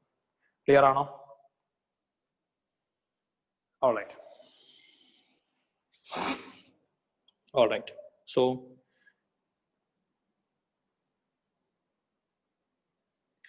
okay, എല്ലാവരും റെഡി അല്ലേ? ഫൈൻ, നമുക്കൊരു 5 മിനിറ്റ് സമയം കൂടെയാണുള്ളത്. സോ ടെക്സ്റ്റ് ബുക്കിൽ ഈ പറഞ്ഞ സംഭവങ്ങൾ ഇപ്പം നമ്മൾ ഡിസ്കസ് ചെയ്ത് ഓൾറെഡി നമ്മൾ വളരെ സ്ലോ ആണ്, ഓൺലൈനായിട്ട് ക്ലാസ് എടുക്കുന്നതിന്റെ പ്രശ്നമാണ്. വളരെ ഇൻട്രൊഡക്ടറി ആയിട്ടുള്ള ടെക്സ്റ്റ് ബുക്കിൽ ഒരു 3-4 പേജിൽ എക്സ്പ്ലെയിൻ ചെയ്തിട്ടുണ്ട് ഈ കാര്യങ്ങളൊക്കെ. നിങ്ങൾക്ക് അതൊന്ന് വൃത്തിയായിട്ട് വായിച്ചു നോക്കാം. എങ്ങനെയാണ് നമ്മൾ പോസിറ്റീവ് ചാർജസ് നെഗറ്റീവ് ചാർജസിന്റെ ഐഡിയയിൽ എത്തിയതും, അതുപോലെ ഡിഫറെന്റ് മെറ്റീരിയൽസ് റബ്ബ് ചെയ്ത് തമ്മിലുള്ള അട്രാക്ഷൻ റിപ്പൽഷൻ ഇവാലുവേറ്റ് ചെയ്ത് കാര്യങ്ങളൊക്കെ ഒരുപാട് ഡീറ്റെയിൽ ആയിട്ട് ടെക്സ്റ്റ് ബുക്ക് പറയുന്നുണ്ട്. അതൊക്കെ നിങ്ങൾക്ക് ഒന്ന് വായിച്ചു നോക്കാം. ടെക്സ്റ്റ് ബുക്ക് വായിക്കാം കേട്ടോ, അതൊരു നല്ല ശീലമാണ്.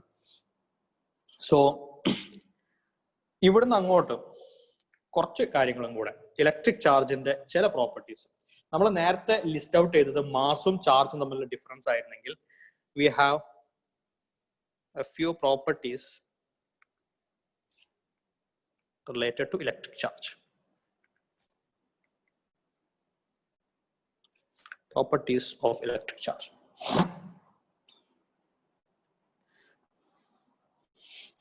അതില് ആദ്യത്തെ point, first point, unit of charge. ചാർജിന്റെ യൂണിറ്റ് പറഞ്ഞോ?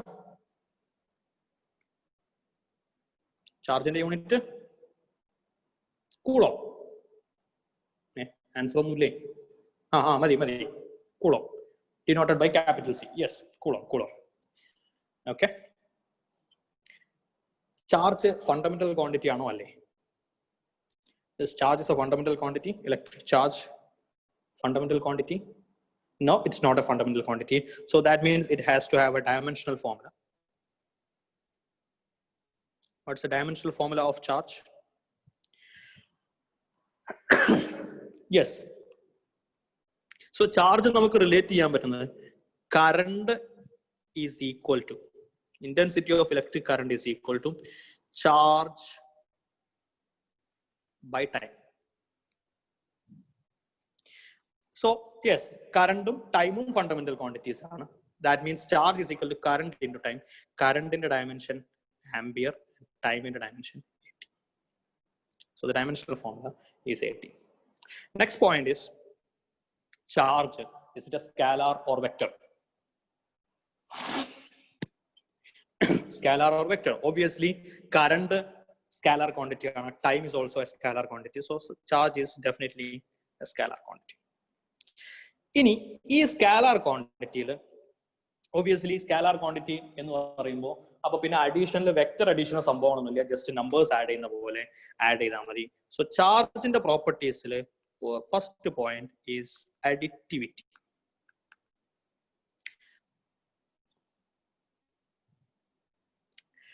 ക്വസ്റ്റ്യൻ അബി ചോദിക്കുന്നത്, so why is current a fundamental, why charge is not? Okay, എന്തുകൊണ്ട് കറണ്ട് ഫണ്ടമെന്റൽ ആയി ചാർജ് ഫണ്ടമെന്റൽ അല്ല?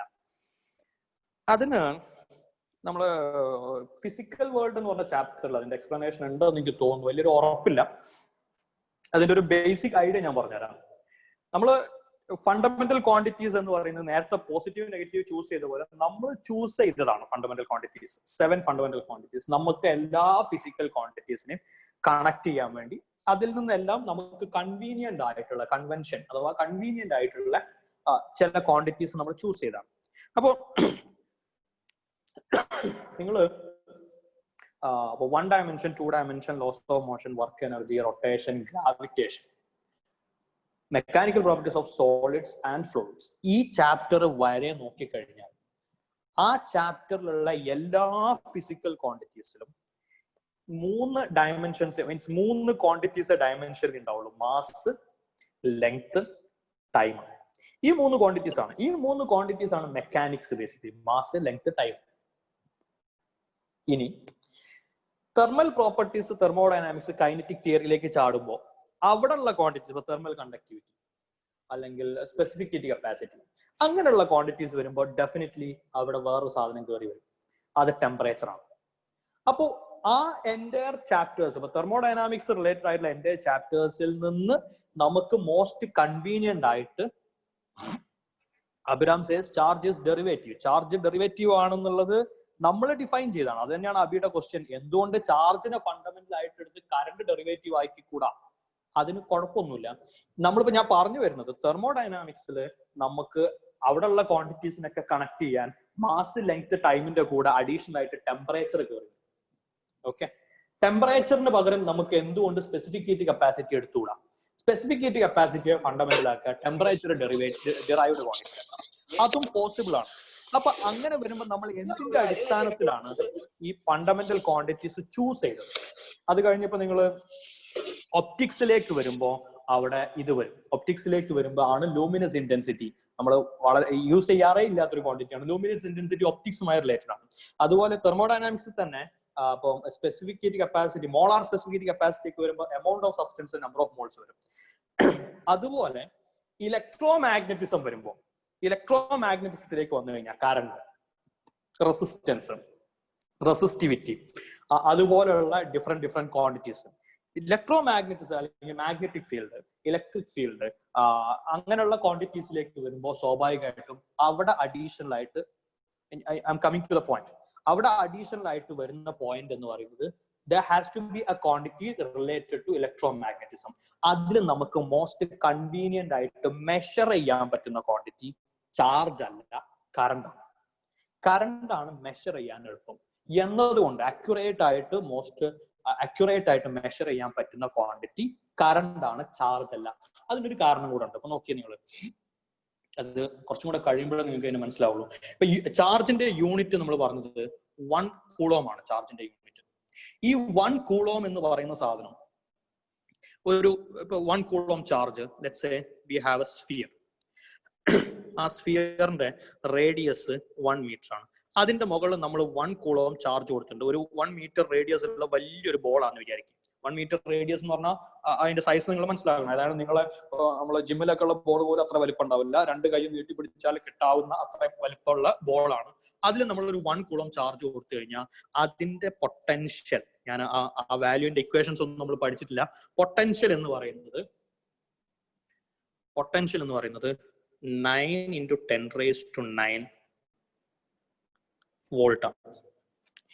എന്ന് പറഞ്ഞാൽ 9 ബില്യൺ വോൾട്ട്. നേരത്തെ നമ്മൾ ലൈറ്റ്നിങ് പറഞ്ഞ ഓർമ്മയില്ലേ? ടൈം ആയിട്ടുണ്ട്, ഒരു 2 മിനിറ്റ്സും കൂടെ വന്നു കഴിഞ്ഞാൽ ഞാനത് കംപ്ലീറ്റ് ആക്കി തരാം. ഈ പറഞ്ഞ പോയിന്റ് കംപ്ലീറ്റ് ചെയ്യാം. അതായത് 1 മീറ്റർ വലുപ്പമുള്ള സ്ഫിയർ, അത്യാവശ്യം വലിയ സ്ഫിയർ ആണ്. 1 കൂളോം, വെറും 1 കൂളോം ചാർജ് നമ്മൾ കൊടുത്താൽ അതിന്റെ പൊട്ടൻഷ്യൽ 9 ബില്യൺ ആണ്. എന്ന് പറഞ്ഞാൽ ആ കാണുന്ന 1 മീറ്റർ സൈസുള്ള ബോളുമ്പോൾ ഈ ചാർജ് 1 കൂളോം ചാർജിന് ഇരിക്കാൻ പറ്റില്ല. കാരണം എന്താ? ആ 1 കൂളോം ചാർജ് അത്രയും വലിയ പൊട്ടൻഷ്യൽ വന്നു കഴിഞ്ഞാൽ സ്വാഭാവികമായിട്ടും ആ വലിയ ബോളിൽ നിന്ന് സ്പാർക്ക് ഉണ്ടാവും. ഏതുപോലെ? ലൈറ്റ്നിങ് പോലെ. എന്ന് പറഞ്ഞാൽ അതിന്റെ അർത്ഥം, അതിന്റെ മീനിങ്, ഈ 1 കൂളോം എന്ന് പറയുന്നത് is a very very very big unit. Coulomb എന്ന് പറയുന്നത് it's a very big unit. അതുകൊണ്ട് തന്നെ ചാർജ് മെഷർ ചെയ്യുന്നതിനേക്കാളും, അതേസമയം 1 ആംപിയർ എന്ന് പറഞ്ഞാൽ 1 ആംപിയർ കറണ്ടിന്റെ യൂണിറ്റ് ആംപിയർ ആണ്. അപ്പൊ നമ്മുടെ വീട്ടിലുള്ള ഫാൻ ഓൺ ചെയ്ത് കഴിഞ്ഞാൽ അറൗണ്ട് ഒരു 0.5 ആംപിയർ ഒക്കെ ഉണ്ട്. ഒരു 3-4 ഫാൻ ഓൺ ചെയ്ത് കഴിഞ്ഞാൽ 1 ആംപിയർ 1.5 ആംപിയർ ഒക്കെ വരും. നമ്മുടെ വീട്ടിലെ മോട്ടോർ, സാധാരണ വെള്ളം പമ്പ് ചെയ്യുന്ന മോട്ടോറൊക്കെയാണ് സാധാരണ കിടന്ന മോട്ടോർ 2 ആംപിയറോളം വരും. സോ അപ്പൊ ആംപിയർ ഒരു ഡേ ടു ഡേ ലൈഫിൽ നമ്മൾ യൂസ് ചെയ്യുന്ന ഒരു യൂണിറ്റ് ആണ്. അത് അത്ര വലിയ യൂണിറ്റ് അല്ല. സോ അതുകൊണ്ട് മെഷർ ചെയ്യാൻ എളുപ്പം അല്ലെങ്കിൽ ആക്യുറേറ്റ് ആയിട്ട് മെഷർ ചെയ്യാൻ പറ്റുന്ന കറണ്ട് ആണ്, ചാർജ് ആണ്. സോ അതുകൊണ്ടാണ് നമ്മൾ കറണ്ടിനെ, ഇലക്ട്രോ മാഗ്നറ്റിസത്തിൽ കറണ്ടിനെ ഫണ്ടമെന്റൽ ആയിട്ട് എടുത്തത്, ചാർജ് അതിൽ നിന്ന് ഡിറൈവ് ചെയ്യുന്ന ഒരു ക്വാണ്ടിറ്റി ആയത്. സോ അത് ക്ലിയർ ആണെന്ന് വിചാരിക്കുന്നു. സോ അത് നമ്മൾ ചൂസ് ചെയ്യുന്നതാണ്, നമ്മുടെ കൺവീനിയൻസ് ആണ്. അതുകൊണ്ടാണ് കറണ്ട് ഫണ്ടമെന്റലും ചാർജ് ഫണ്ടമെന്റൽ അല്ലാതെ നമുക്ക് ഏത് രീതിയിൽ വേണമെങ്കിൽ ചൂസ് ചെയ്യാൻ കുഴപ്പമില്ല. ബട്ട് നമ്മുടെ കൺവീനിയൻസ് നോക്കിയിട്ടാണ് ചെയ്യുന്നത്. സോ അഡിറ്റിവിറ്റി എന്ന് പറഞ്ഞാൽ charges can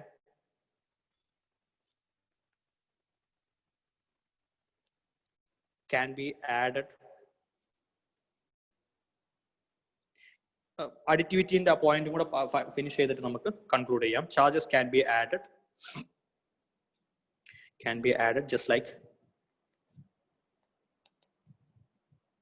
like ordinary numbers.